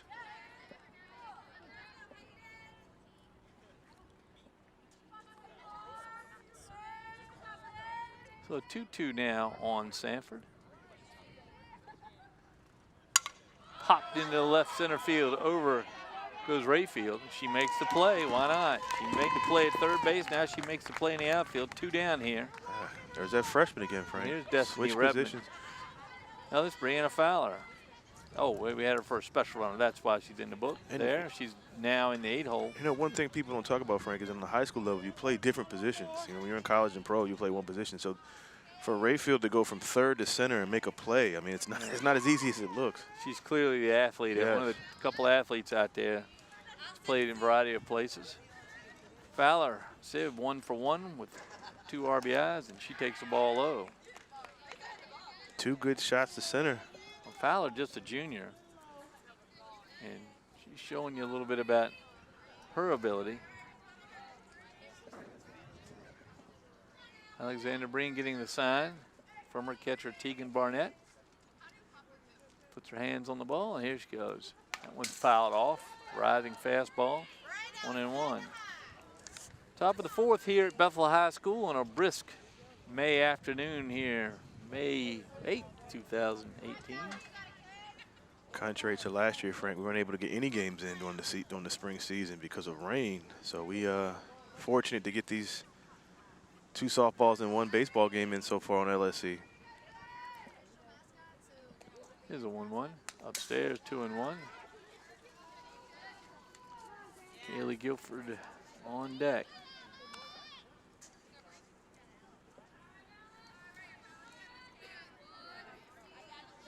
Phantom, you say 5 and 8 coming in. No chance to make the playoffs this year, but still great progress. Yeah.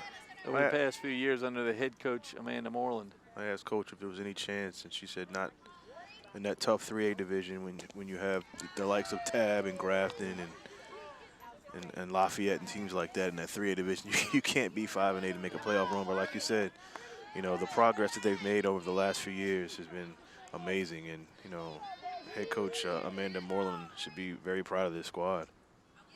One thing you can't, no progress made is getting that low strike called. Foul. Almost, Frank, almost over the top of the fence. Let's see. Now the likelihood of hitting a table this small, slim to none. I was going to say you could use your Hampton Width. You go back to your Hampton Width days and snag it before it hit the table, but I'll use the table as a glove, I guess. I'm going to take this table small, but you get the next readings for putting your phone on it. I'll take mine off to make room. Okay. 3-2 now on Fowler. Miss low. Those are pitches that these pitchers normally get, and they're not getting today, neither one of them. So here's Kaylee Guilford. She has struck out twice, both on 2-2 counts today. Trying to keep this inning alive. We're in the top of the 4th. Phantoms have not scored since the 2nd. Alexander Breen has settled down nicely.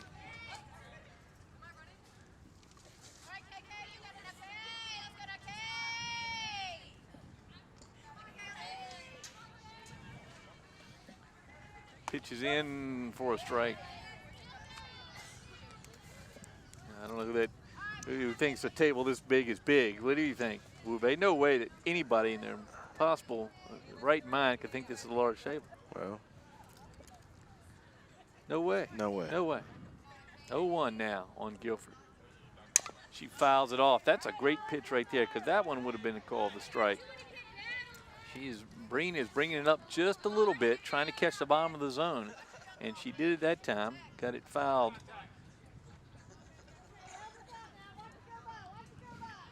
Oh-2 now to Guilford.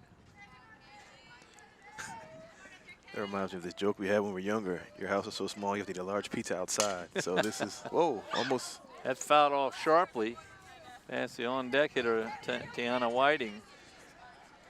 Yeah, I will give a shout out on Hampton Television for a new restaurant in Smithfield that I found on Saturday.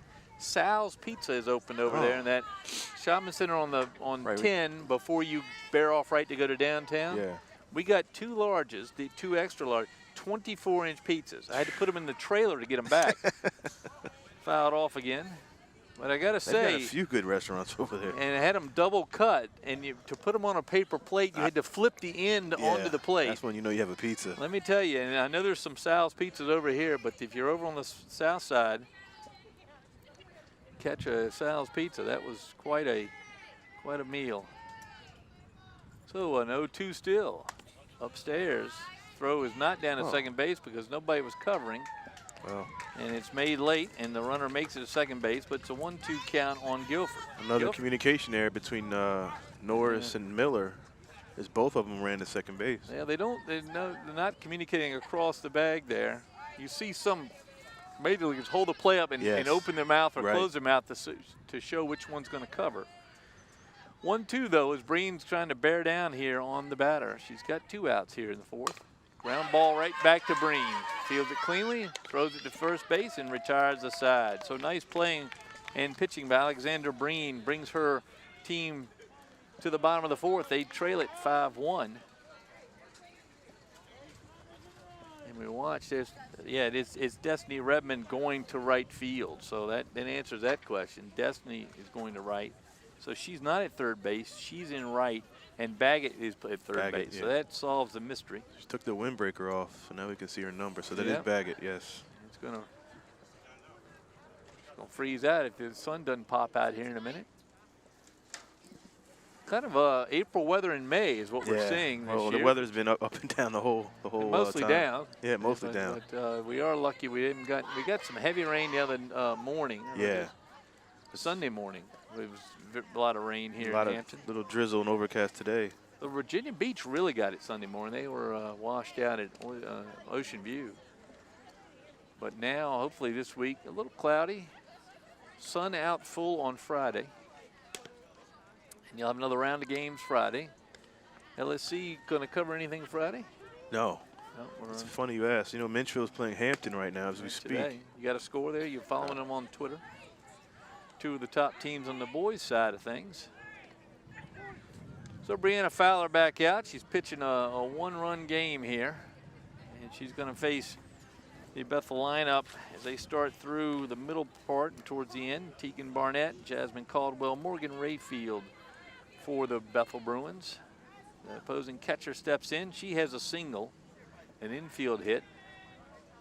One of the 2 hits for the Bethel squad. Smacks it to the third baseman. Baggett makes the catch. So 1 down, 1 pitch here in the 4th. Fowler getting her support defensively. Now Jasmine Caldwell, the DP, designated player. It's funny, sometimes the 2 sports come up with these different names, but this is a designated player. Fowler delivers down low, ball 1. See, those pitches, through the game we called earlier, those would have been called strikes. That zone was much lower. We were right behind the plate on that one. We probably have a better view of the zone here, being slightly on the side of the catcher. That was low, ball 2. Krista Campbell and Renee Camden doing a good job on figuring out which camera can bring you a good shot of Olivia Baggett there at third base. There's it in high, as you can see. You get a camera angle that good right there. Robert Marshall could stay at home and call that. That's right behind the plate. You can see it. Awesome shot. Good shot of Brianna Fowler. That one's right down the pipe. Strike 1.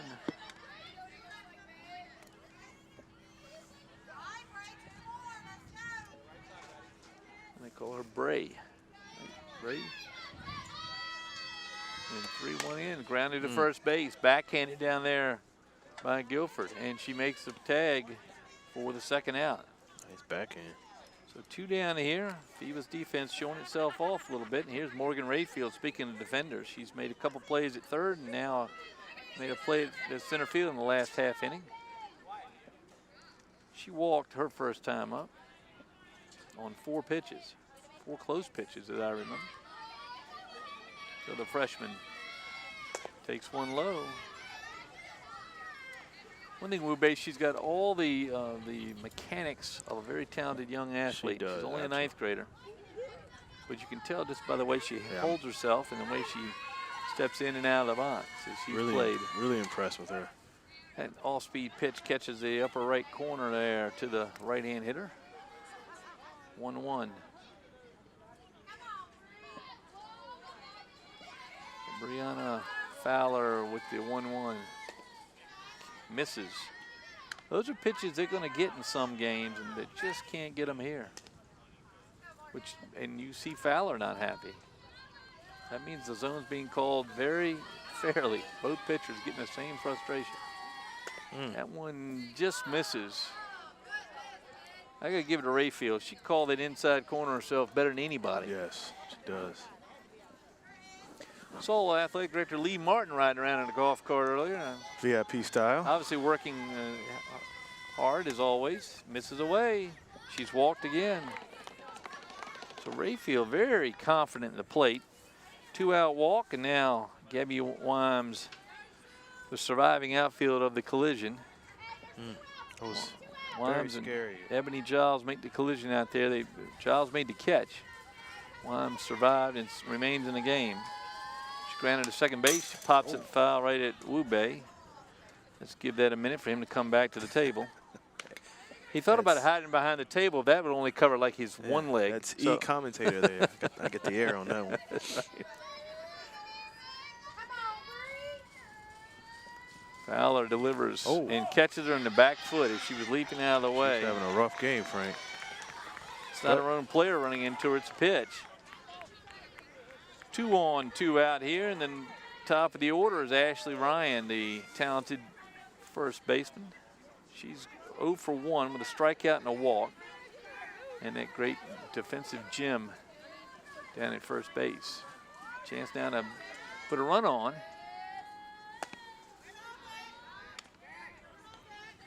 Rayfield playing with them out there. Again, I never like to judge the game we watch. I always look at the younger players and see what they're built, how their team is built. And again, Bethel has a lot of good, promising players. As you see Ryan playing great defensively and at the plate.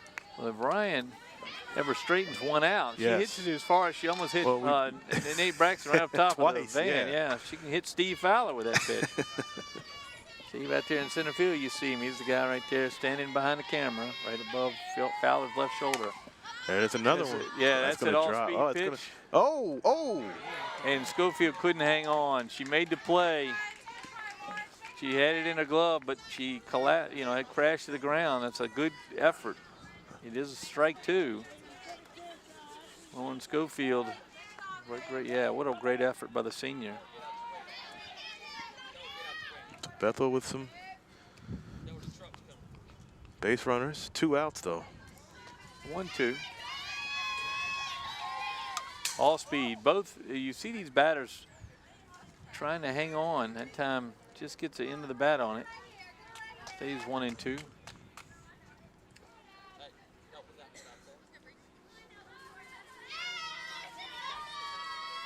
Matt Frakely calling the pitches, it looks like, over here to his catcher. Foul that I'll tell you what, Ryan is a tough Stays alive, Yes. Got a good eye at the plate. Just fighting off the tough one, trying to get something right in her wheelhouse.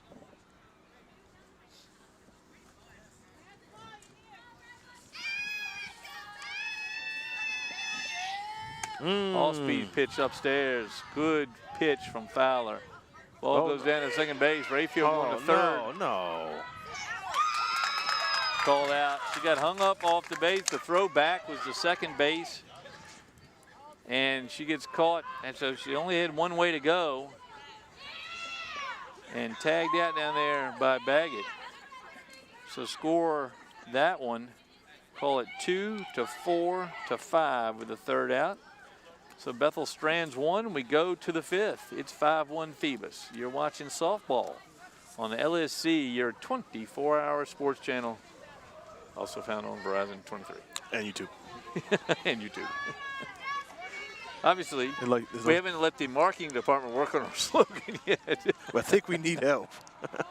So if anybody from the marketing department can help us, please do. Please. We need to come up with a better slogan than 4 sentences about where we are on the dials. Well, we're all sports all the time. So all sports all the time. LSC. It's Alexander Breen. All smiles all the time. That's comes right. back to the mound, the junior. She's settled down nicely. She gives up 5 in the first 2 innings and then has kept the Phantoms off the board. Crowd thinning out as I understand the nabs have sold out. So everybody going down to 7-Eleven to see if they can find some food. Or they're going to the baseball field. That's right. Baseball game looks like it's over. Yeah. Either that or Phoebus is just, I thought I saw a few players walking away, but no, they're still going. I can't see the scoreboard. They're having a tough season. And Bethel, uncharacteristically, having a down year over there. I think they're 5-8, if I'm not mistaken, on the season. Usually have a good program over there on the baseball squad on the Bethel Bruins. That's a good picture of the future of Yes, Bethel Bruins absolutely. softball with Alexander Breen right in the middle of them. Yeah, I mean, you know, Breen, Yeah, Creech, Norris, a freshman, Miller, Ryan, yeah. and Rayfield. Great nucleus to build off of. Here's Tiana Whiting. Whiting struck out and grounded out. That time she fouled it off her own leg. Oh. That time the umpire didn't see her. The ball is going to hit the leg. It's nearly impossible to see. Frankly, instructing his player to run unless you hear something. He's absolutely right. That time that it was too close to see. I'm not sure if the bases umpire saw it, but the home plate umpire, no way to see that, and it spun foul. 0-1 on Whiting, the senior. Redmond on deck, her first at bat coming up. Alexander Breen, her fan club having departed.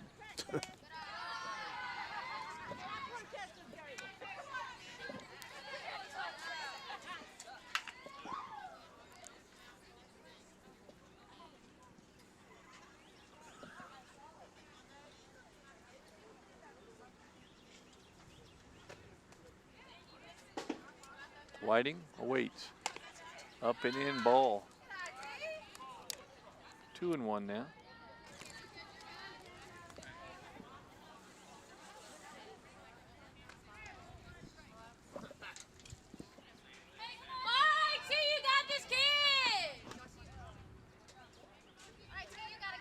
Well, game is slowed down here in the top of the fifth. Breen upstairs. 3-1 now. Brandon Bateman, third base coach, has gone to the sweatshirt as the sun, I think, has abandoned us for good. I think it's done for the day. No rain, no heavy rain though. We can say that. A little sprinkle early. We have no rain at all today. Overcast, but pitches away, and Breen's giving up a walk here. As soon as we compliment her on her last 2 innings, she gives up the leadoff walk, which she did in the first and the second. Now Destiny Redmond. Redmond, R-E-B-M-A-N. she was moved to right field, Frank, later in the game. Yep, she's in right now. Well, she special ran for pitcher and catcher in the first and second innings. Now gets to bat herself. She takes the ball. Redmond, just a junior. So Whiting at first base, her first time on base. Alexander Breen now. Trying to entice maybe a double play. Swing and a miss, throw back down to first base, and they very nearly get Whiting, and she's way too far off the base for this defensive combo. Nice throw by Barnett. Yeah, I was going to say Barnett's had some good throws. Down to Ryan.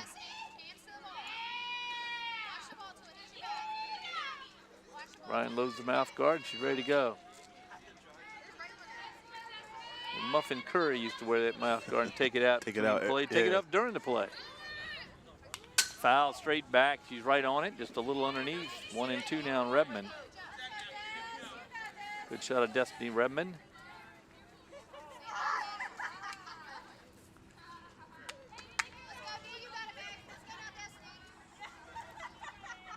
Redmond looks like a natural athlete. Yes, she does.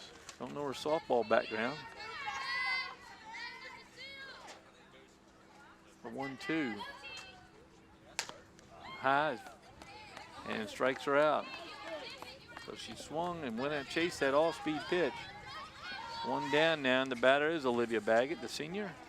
She's got on a fielder's choice, scored a run in the second, and grounded to short back in the third. As the wind picks up.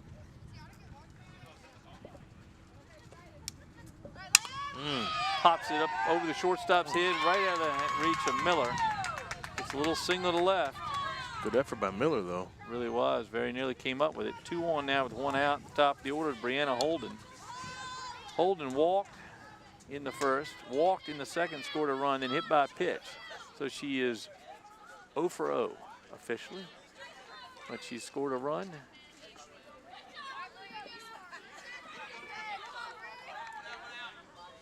As the light fades. The sun has not got anywhere near the setting, but the clouds have darkened on the western side. A little breezy too. See there, Holden wearing a Rage helmet. One of her travel teams, I guess. Fouled off right underneath her feet. Strike one.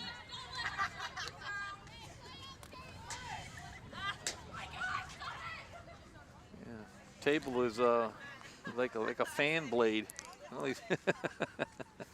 What do you think? You and I are going to have to call for coach. Nothing to hide behind out here. Just go in the dugout and do the rest of the game. Watch it on LSC, the 24-hour sports channel. Pitch in, swung on, missed. Throw down third base, Creek's not at third. Runners move up 90 feet. So the strike brings the runners closer. Now Holden's job is to knock them in. She was fooled that time. She smiles. And Breen trying to keep the damage to nothing here in the fifth. Delivers. Low, bounces in front of the plate. Nice stop by Barnett. 1-2 on Holden.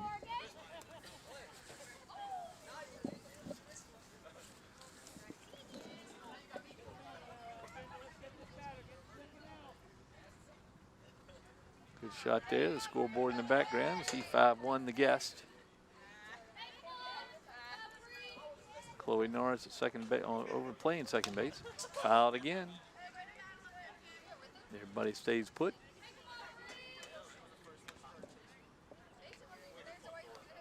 Good shot there, Brianna Holden.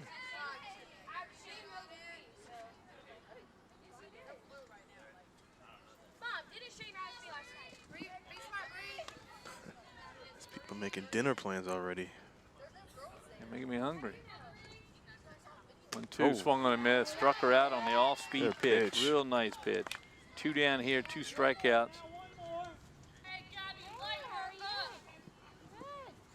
Five strikeouts now for Breen.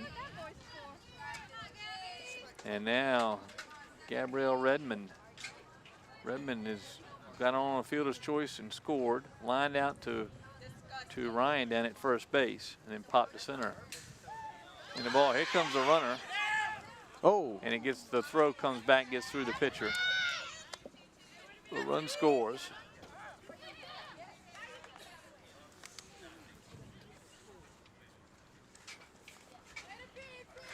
Good changes coming here for the Phoebus Phantoms. We'll get those when we get to them.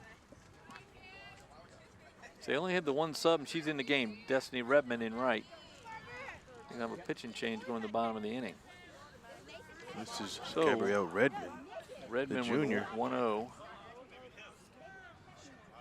And the runner now at third base is Olivia Baggett. She swings and misses. Nice pitch from Breen.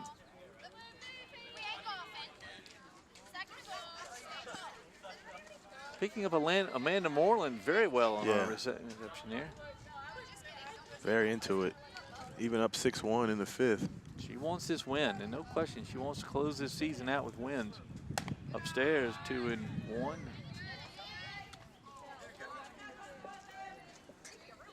Starts to snow, we could always use this table for like a ski. Snowboarding or Just something. need to find another table, Yeah. and we have a pair. We definitely can't share it, so. 2-1 now on Gabrielle Redmond, the junior. Swing and a miss, and the ball is going to get, called foul. So the runner's going to return. Counts 2-2 now. As Baggett thought it just hopped out of the catcher's glove, but it got a piece of the bat. 2-2 on Redmond. Good shot of Gabriella. Gabrielle, or Gabby as the crowd is calling her. Looking for a big hit here. 6-1 Phoebus. Top of the fifth. Fouled off her own leg. Got her right in the shin. Yes. She was out in front. Going to need ice or just wait 15 minutes till this air freezes enough and pull her sock down. She'll be all right. It should be fine.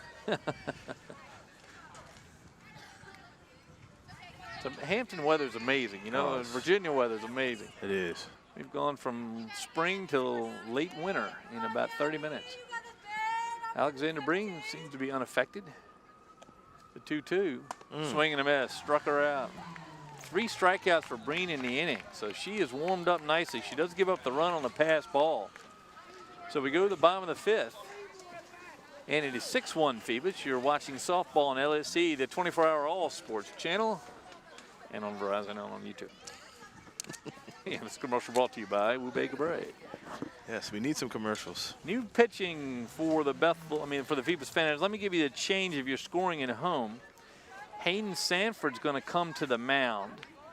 So the shortstop takes over on the mound. The Redmond, who was at second base, moves to shortstop. The shortstop, as it came to the mound, the pitcher, Brianna Fowler, is going to go to left field. So she goes from infield to outfield. And the left fielder, Brianna Holden, comes in to play second base. So the new pitcher is Hayden Sanford.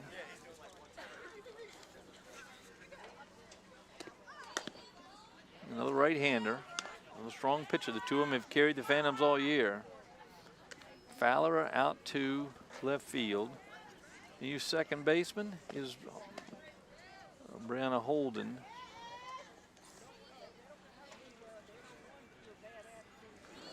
And the shortstop is Gabrielle Redmond.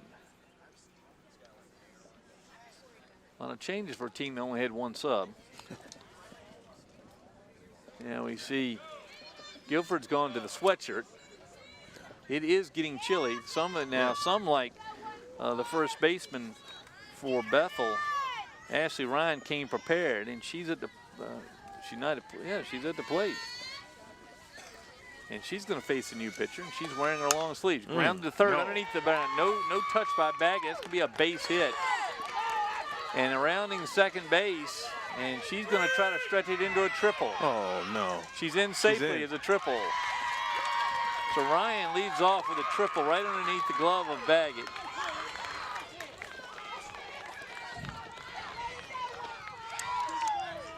So new pitcher. Oh, yeah. Different result. As Ryan. Well, Ryan's been hitting the ball sharply. Oh, yeah. She was at the plate on that last out when Rayfield got caught off the base, remember? So she's going to lead off. Now they're going to appeal it to say that she didn't touch first base. And I'm not sure. They got to throw the ball over there, of course. But I'm not sure anybody kept an eye on that. I think they did, yeah, but they don't.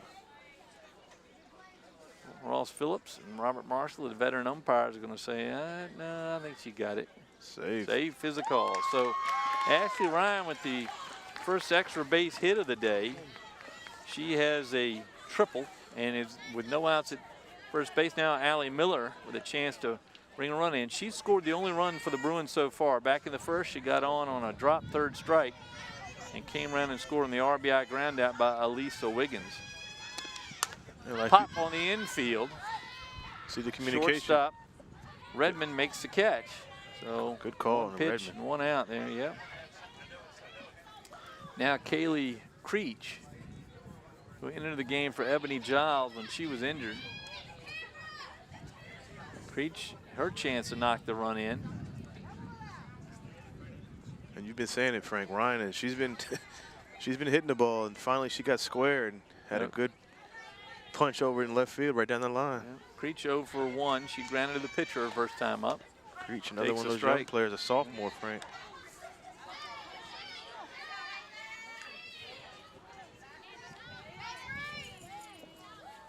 Trying to get Ashley Ryan home from third with her leadoff triple. Ground ball short. I don't know why the runner didn't break it on that, but she didn't break. Here she breaks now. She's in safely. What a play. Ryan is a player. So the ground ball RBI for Creech. Her first of the game. Run scores is now 6-2 Phoebus. A couple of things at the plate made it interesting. And the on-deck hitter should have come out and gotten that bat out of the way. I was going to say that, yeah. But a good slide by Ryan as she leaps over the bat. Oh, yeah. She's a lays player. out. She's definitely She is a player. So the triple leads to the run here. 2 down in the 5th as Sanford gives up the first run of her pitching. And it's smashed in the right field, base hit past the diving Guilford. And let me tell you, that's a third hard hit by Wiggins. Yeah. One to deep center, one that was hit to first, and this one goes into right field. She knocked in a run with that ground ball in the first inning. Then popped to deep center now. Just wonder why Coach Moreland went to the pitching well, change. you got 2 pitchers, and you're going to give them both. Now Breen, who's hit the ball both times, but both times out. And she takes a strike on the outside corner. Actually, I take it back. She walked and was thrown out at second base. So she's 0 for 2. She's getting 0 for 1 with the walk. Grounded up the first baseline foul. 0 2 now on Breen with 2 down here in the 5th. Run in, but still 6-2 Phoebus.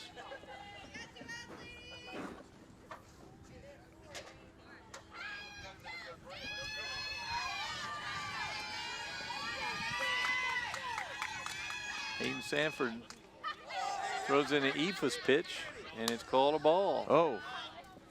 Ball now goes through outfield, nobody watching.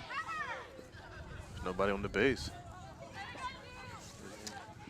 Too much breathe. Yeah, nobody on the base, but the runner not looking and may not have had a chance to get down there, to be honest. Didn't get that far past. So 1-2 now on Breen. She laces it into right field, base hit. It skips by Redmond out there. Wiggins going to be sent. Gonna be a close play. And it's cut off as Wiggins scores. And it's going to be a single and an RBI. They are ripping the ball now, Frank. So the opposing pitcher, Breen, knocks in a run, cuts the lead 6-3. Now Tegan Barnett. This happens sometimes. Both pitchers actually have started games for Phoebus. They were having trouble with Fowler. Less trouble with Sanford as she delivers the strike. Barnett, the catcher, is singled in the 2nd and popped to third base. 1 for 2 today. That one's called strike up in the zone, but he got the call, did Hayden Sanford. 0-2 now as Barnett's going to protect the plate with Breen at second base. Foul ball. Barnett with a good eye at the plate for his opposing catcher. Her and Ryan. Yeah, she's been able to put her bat on there.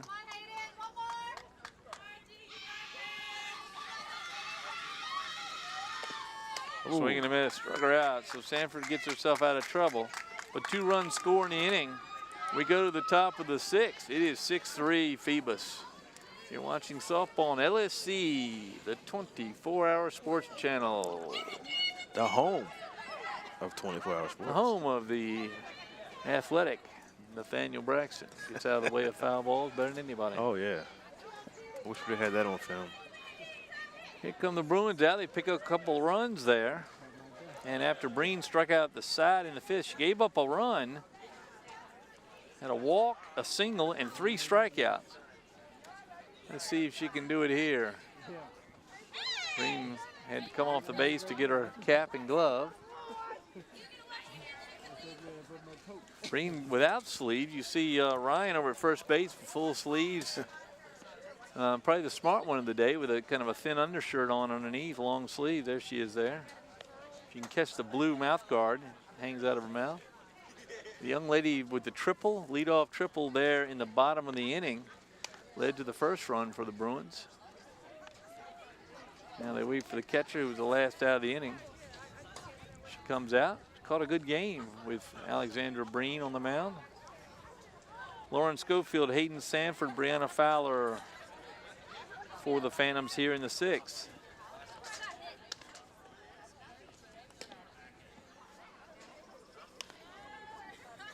You see the line there is Nathaniel Braxton. Yeah, that mark on the side of the camera is where he was hit last game.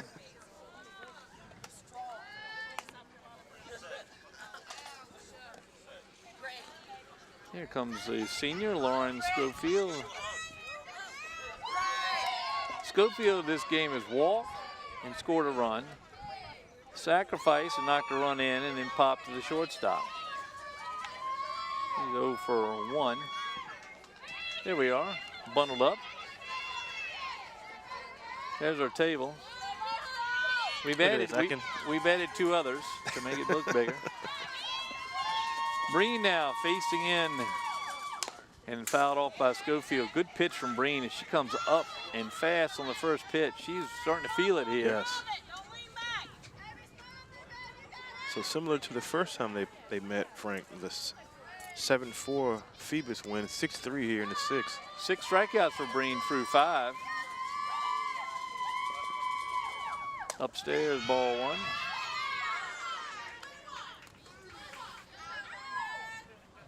See the score there behind Alexander Breen's right shoulder. 6-3 Phoebus here in the top of the 6th inning. Schofield looking for a first base hit. He's done it about all today. That one's low and misses, 2-1. Both pitchers have been looking for that all day, and they're not going to get it. But Breen is working that ball up and down in the zone.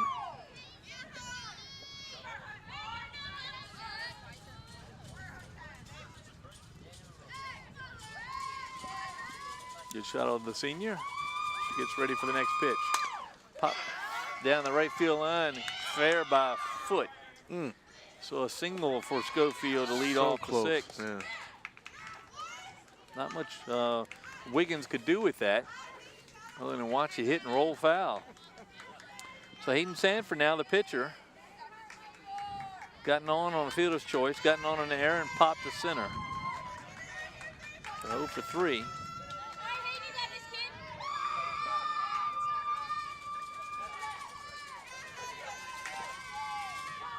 In for a strike. Breen has ratcheted up her pitching and the speed. Her velocity seems to have gotten higher as the game has gone on, especially she's throwing that high fastball now for a strike.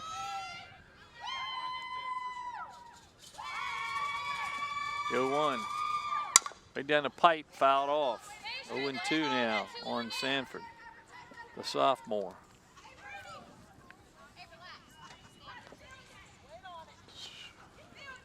Baseball game looks like it just It's ended. over, yeah.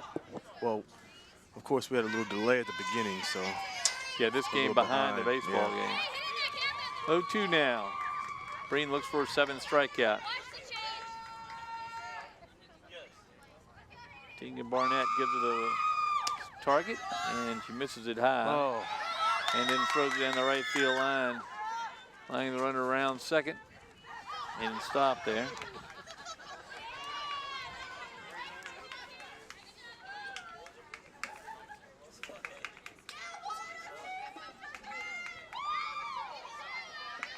Sanford now looking for an opportunity to knock a runner in. Good look inside. Barnett gets her pitch from the coach. Gives her a sign.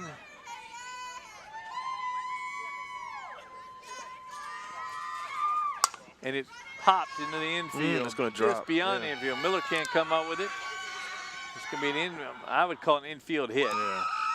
But a hit nonetheless. 2 hits in a row here to start the 6th for the Phantoms. Runners down the corners. And the batter is the fiery Brianna Fowler. Or Brianna, she has 1 in. A-N-A. The other one pronounced Brianna. Brianna, okay. Yeah. Brianna. So I apologize if I called her Brianna earlier.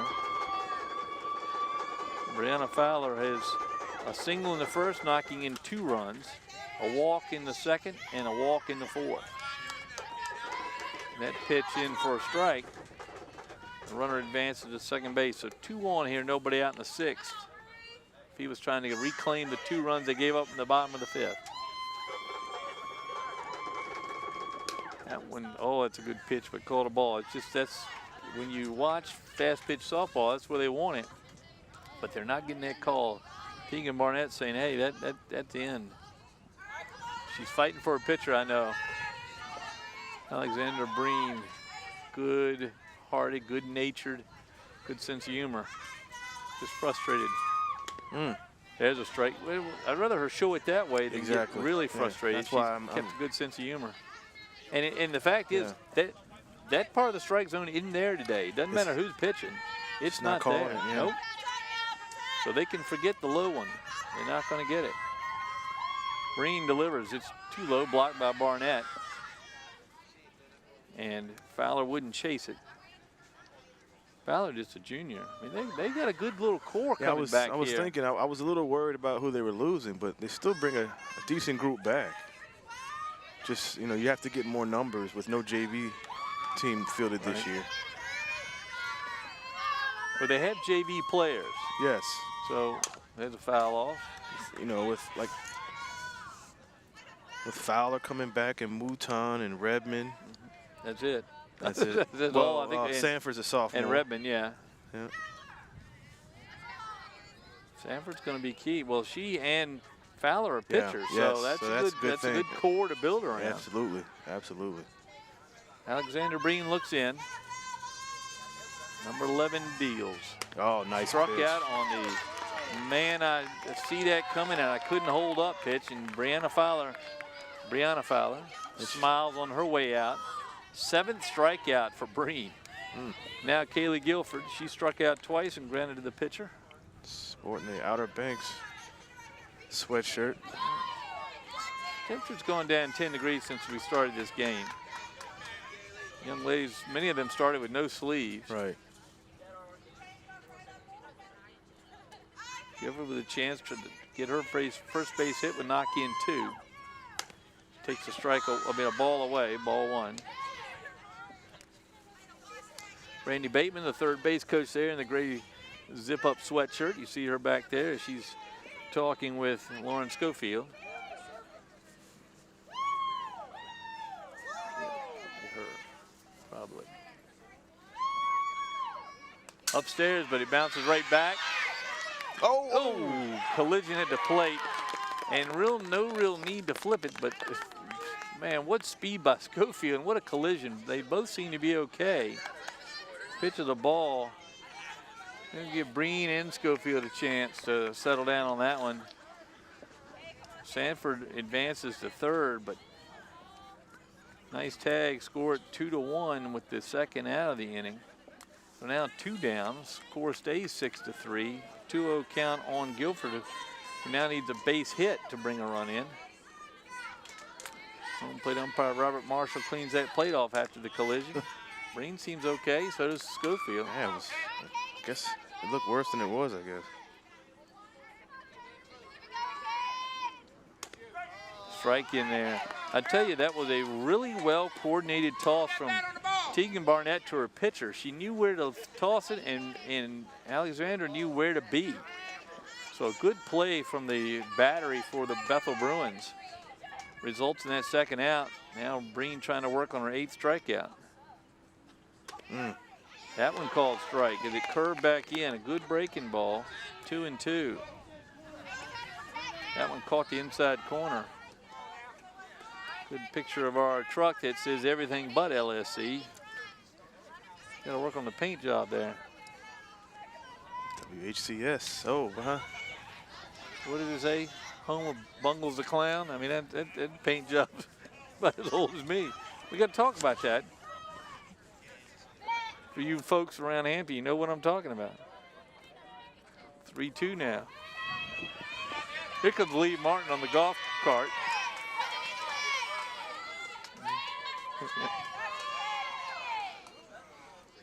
Lee Martin apparently can't make it out here other than by a golf cart. We could talk to him about that. Here's the pitch in. That's strike 3. Yeah, good pitch. Breen is just starting to light it up now. She has got 8 strikeouts through 6. And we go to the bottom of the inning. If she gets some offensive support, that time 2 got on. Neither comes in. And between a base running gaff and or the tight play to plate and 2 strikeouts, we go to the bottom of the 6th. It is 6-3. Phoebus, but they have not shaken off the Bethel Bruins yet. You know, Sanford's in now. Well, she pitched last inning. She's only a sophomore. You made a good point. You know, you have 2 good players returning in Sanford and Fowler, and they're both pitchers. 2 pitchers, yeah. Which is what every high school team wants to have, is 2 pitchers. So especially in softball. You can ride it 2 pitchers the whole season with because they can throw 100. Absolutely. They can throw 1,000 pitches and be fine. You watch the College World Series. Oh yeah, they'll switch all over. Those young ladies pitch. They pitch game after game after game because that underarm motion does not do the damage to the arms that an overhand throw does in baseball. You know, that's what Coach Wilson over in Hampton, his main concern was. He's losing a great pitcher in Farrell, and you know, he has he's got a tough time trying to find somebody to replace that. Got a lot of challenge there. See if we can get some of the baseball players from Phoebus going to come over and stand behind their fans here, watching their female counterparts. Woodbury's got a score as Bethel Bruins 12, Phoebus Phantoms 2 in baseball. So Jasmine Caldwell, the DP, facing Sanford for the first time. She takes a strike.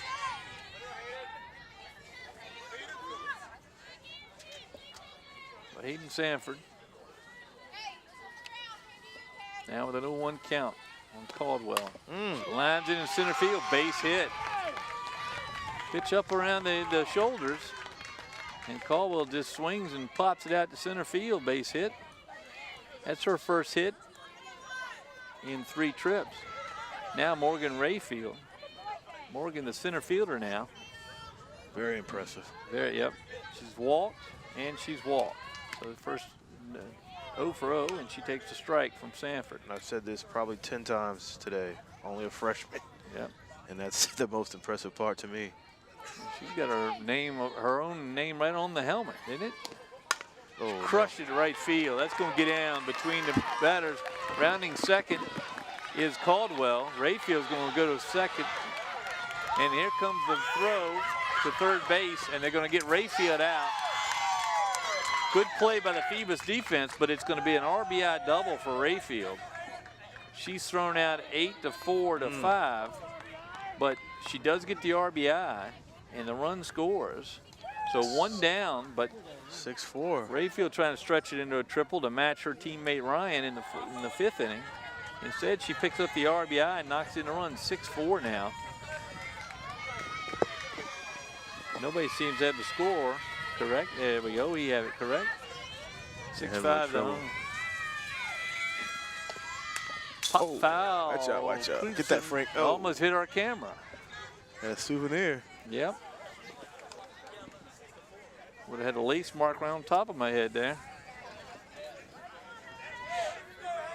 So, score is 6-4. Pop foul, and this time the catcher, Schofield, misses it. She drifted, and then ball drifted back towards the plate. So it's a strike, but not an out. 0-2 now on the batter. Gabby Wimes. Wimes, the sophomore, grounded to second, and she's been hit by a pitch, so she's 0 for 1. But she's got new life here against Hayden Sanford.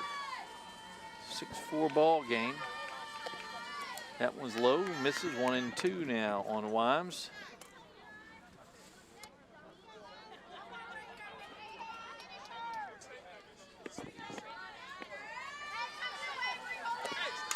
Popped right off the plate, foul. Just bounced right back to the fence. 1-2 it stays. So Bethel has life in these last 2 innings, Frank. After the big pitching switch. Yeah, the big double by Rayfield and the triple by Ryan. I'm telling you, Rayfield's going to be a player. Only a freshman. 2 hits in this inning. Yeah. 3 surrendered in the last. Good defensive plays too. Sanford, the sophomore. That one misses low. 2-2.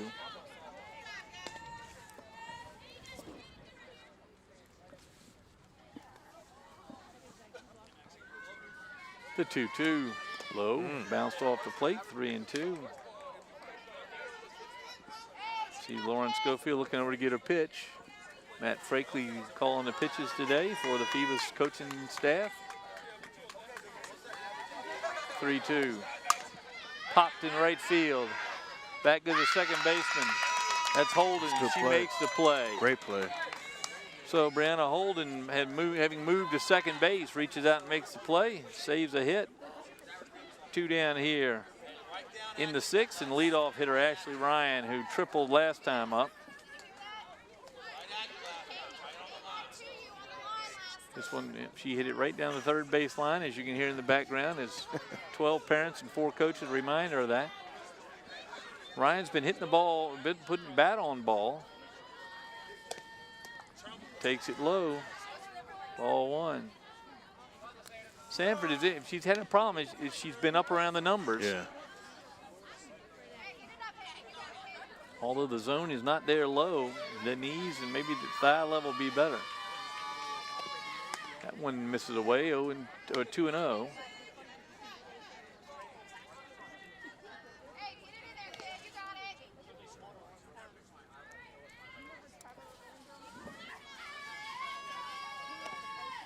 One little curveball catches the outside corner, 2-1.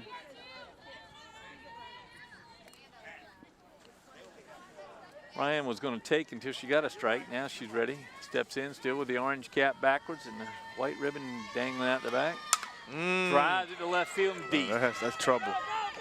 Oh, just foul. Just foul by 3 feet out there. Jeez. Good hit.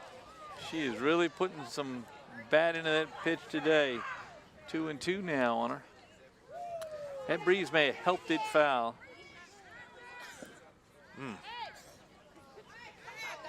So, got her bat again. Takes a minute to catch her breath. Now back in the box. 2-2 count now with 2 outs here in the 6th. 1 run in. Aoife's pitch high. Sanford's tried it twice now. Yeah. Hadn't gotten it, but it's close.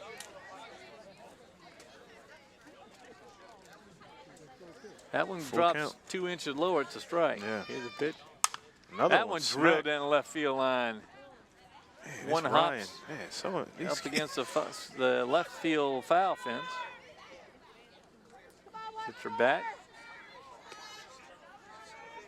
She's out in front so much. She's been out in front all day long. Obviously, she's in the leadoff spot for a reason. May need a little water. She's run so much and hadn't gotten on it. There, she's going to ground it to third, bag it up with it. Got to make a quick play. Got her. Close. That was really close, but nice throw by Baggett. Retires Ashley Ryan with the 3rd out here in the 6th. Phoebus puts another one on the board. That's the 3rd in 2 innings. They trail it by 2. It's 6-4. I mean, Phoebus, right, excuse me, Phoebus. Bethel putting 3 in last. Phoebus been quiet, except for the run in the 5th, quiet since the 2nd. Yeah. So we go to the 7th. Phoebus, the visitor, is going to have a chance to stretch that lead a little bit. Meanwhile, the Bruins are creeping ever closer. They've got 1 more at bat.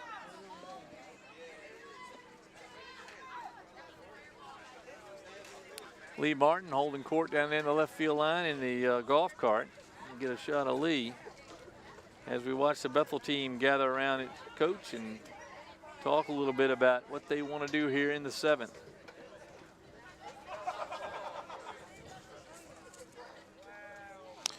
So, getting a very competitive game, though, Frank. You know, the pitching switch, I guess, the 5th inning, Bethel put some runs on the board and makes this a 2-point deficit here. Well, the decision to put Fowler in to start, I think, was made before Amanda Moreland got here. I think there was some question about Amanda getting here today from her other job.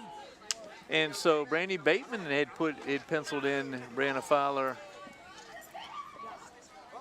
Meanwhile, Alexander Breen is rolling right along, 8 strikeouts through 6. And she's going to warm up here. If she can just hold the Phantoms here in the 7th, and her team gets 1 more chance to try to tie it up and maybe even win the game in the bottom half of the inning. Here we go. This is Tiana Whiting. It's going to be Whiting, Redmond, and Baggett here for the Phantoms in the top of the 7th. Amanda Moreland, write me a note. They're re-entering players now. Softball rules are so generous. So Whiting now up the plate. Coming to go like the Tide in a softball game. So she's going to explain the defensive changes in writing. Breen delivers, and she continues to get her velocity has, if not stayed the same, gotten a little stronger as she's the gone game through went the on. game. Right, Yeah. right. So Whiting takes a strike.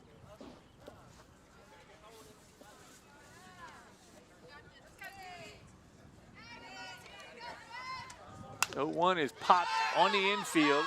And that time, that is Barnett, and she makes a diving catch as she and Breen and Creech all combined to nearly collide. But that's a nice play by a catcher who played extremely well today. Great catch. Tegan Barnett.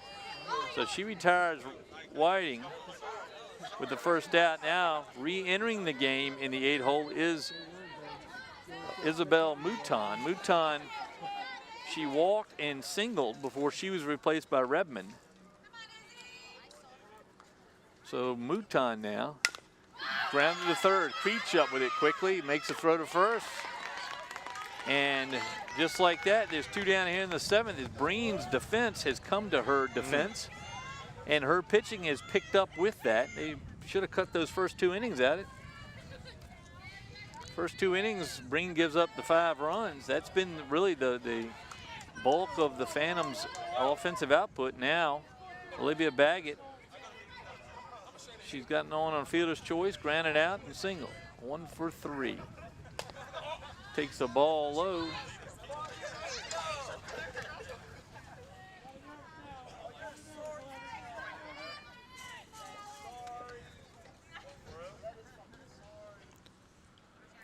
Let's go, Bethel! Shit! This shit give me no go. Breen steps on the mound. And here she comes. Low, bounces off the plate high, 2-0.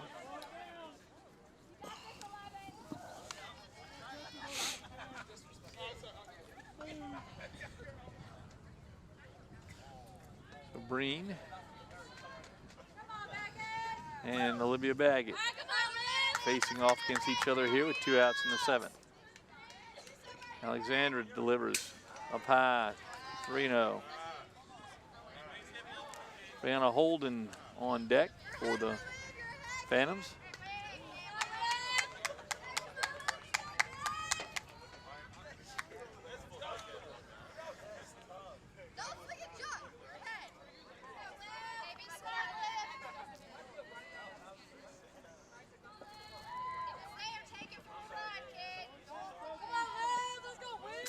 Pitch now to Baggett. Upstairs, walked her on 4 pitches. Maybe thinking about it a little too much here with 2 out. The leadoff hitter is Brianna Holden. She's walked twice, been hit by a pitch, and struck out. So she's 0 for 1. She scored a run. Out comes Chris McCray to talk to his pitcher.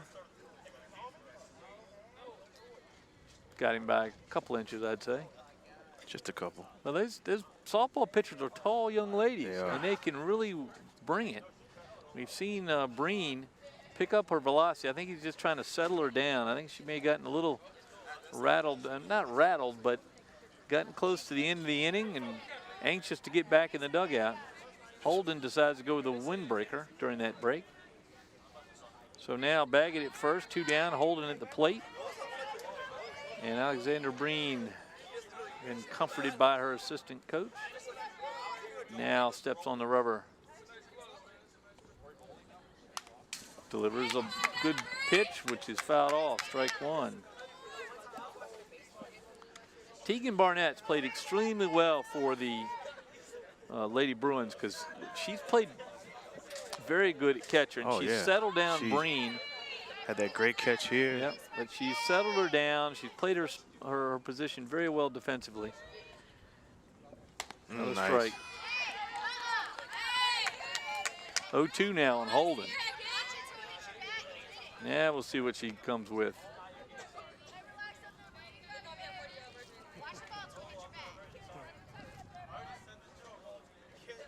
Chris McCray giving the sign. So the assistant coach is calling the pitches. Fouled off. That low knee-high strike she's been trying to get all day. She gets it when it's fouled off.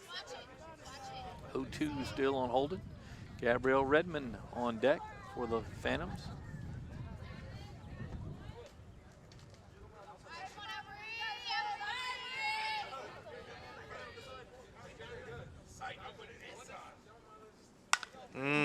drilled down the left field line foul. No chance for Creech. That time it was overhead by 4 or 5 feet and ends up down the left field corner. Gabby Wimes retrieves it, throws it in.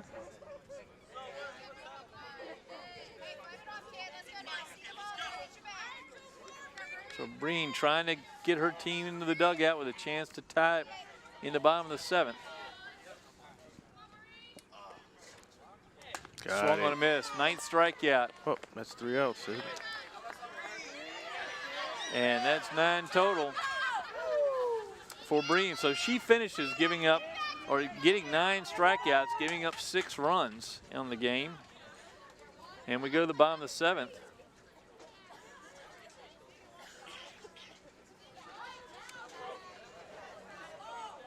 Going back to Fowler on the mound to finish up the game here. I got her down 6 hits, I think. I'm on to recount, but 6 hits given up by Breen. But it will be Brianna Fowler back on the mound. So the defensive changes for the Phantoms. Fowler goes back to the mound. Hayden Sanford goes back to shortstop. And Gabrielle Redmond goes back to left field. How's that for moving defensively around? So if you're scoring at home, excuse me, we'll have back on the mound is the pitcher, Brianna Fowler. She pitched 4 innings, gave up the gave up 1 run. And she's going to face the 2, 3, and 4 hitters for the Bruins here in the 7th. Miller, Creech, and Wiggins. Miller 0 for 3, but she scored a run in the 1st. That was the only run for the Bruins until the 5th inning. Creech has an RBI ground out, 0 for 2. And Wiggins has the single, but a deep shot to center field in the 3rd. I'm telling you, and an RBI in the 1st. So yeah. if Miller or Creech can get on ahead of Wiggins, we may see some fireworks here in the bottom of the 7th. This is Allie Miller. The problem is they have Fowler pitching, so. Well, but she's been in left field now for a couple innings, and sometimes you don't come back as sharp, plus they've gotten the sense of them. That's in for a ball. 1-0 on Allie Miller. Brianna Fowler still doesn't like that call, but she's not going to get it here in the 7th. That's been a ball the whole day. Here's the pitch. Swing and a miss.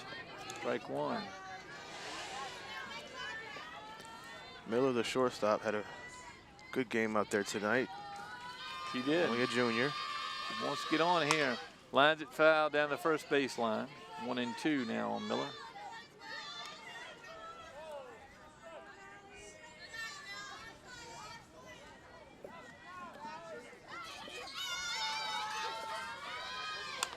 Popped on the infield. In comes Fowler, and she makes the catch herself. 1 down here in the 7th. 2 outs left for the Bruins. Here's Kaylee Creech.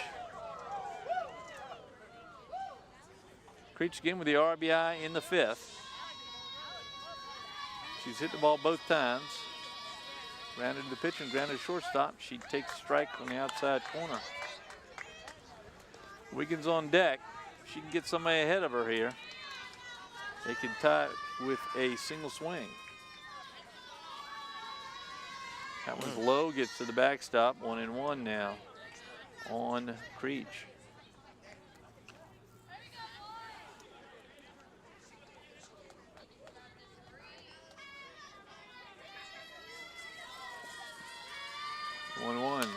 Pop foul to the right side.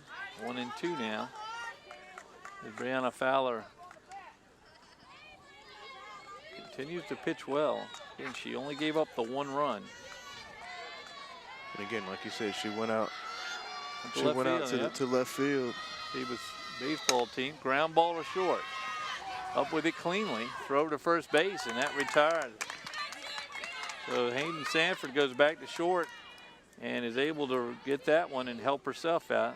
She had pitched the last 2 innings. 2 down now, and Elisa Wiggins, whose blast to center field was caught right up against the fence out there. Now they need her to get on and Breen behind her.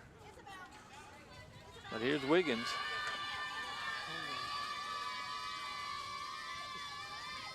Pitch in for a ball. 1-0 on Wiggins.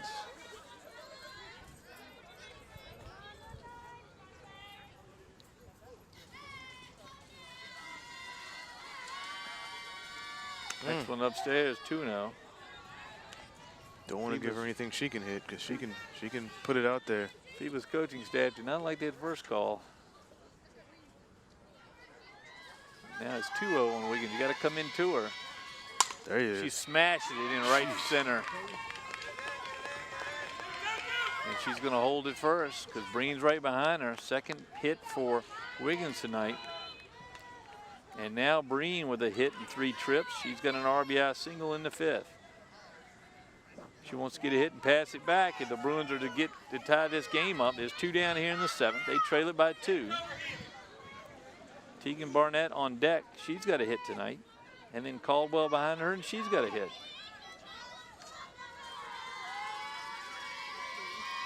So Breen pops it into short center field. On comes Whiting. And she makes the catch. And that's the ball game here. So we saw good pitching from Brianna Fowler, good pitching from Alexandra Breen, but a little late in the game. She gives up 5 runs in the first 2 innings, and that proves to be the difference. Yeah, that was the difference. But again, I go back to the cupboard isn't bare for both of these teams. They have a lot of good young talent. Yeah. Saw some good pitching. If Bethel would have scored a couple more runs early, this might have been an extra innings, but it's 6-4. Phoebus over Bethel in this game. Well, Phoebus goes to 6-8, and that carries them to a record number of wins, I believe. Well, look in the last 4 or 5 years, certainly.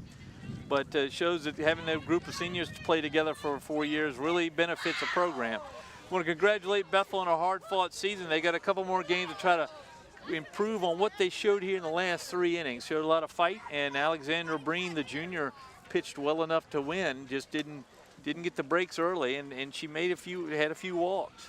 Breen had a great game. Her and who else was I impressed with? Rayfield and Ryan at first base had a great game as well. Rayfield, Ryan, and Barnett behind the plate. So real good, solid core for the Bethel Bruins as they take it into the next season. We want to thank all our crew here now. We got the cameraman Steve Fryer, Alex Bagoli, and Nathaniel Braxton, and Krista Campbell, Renee Camden in the truck with Rainey Bagoli and Andy Foley. It rhymes. That's right. Here we go. Well, thanks on behalf of my partner Wu Bay Gabre. This is Frank Edgar signing off from Bethel High School. The final score: the Phoebus Phantoms 6 and the Bethel Bruins 4. Good night.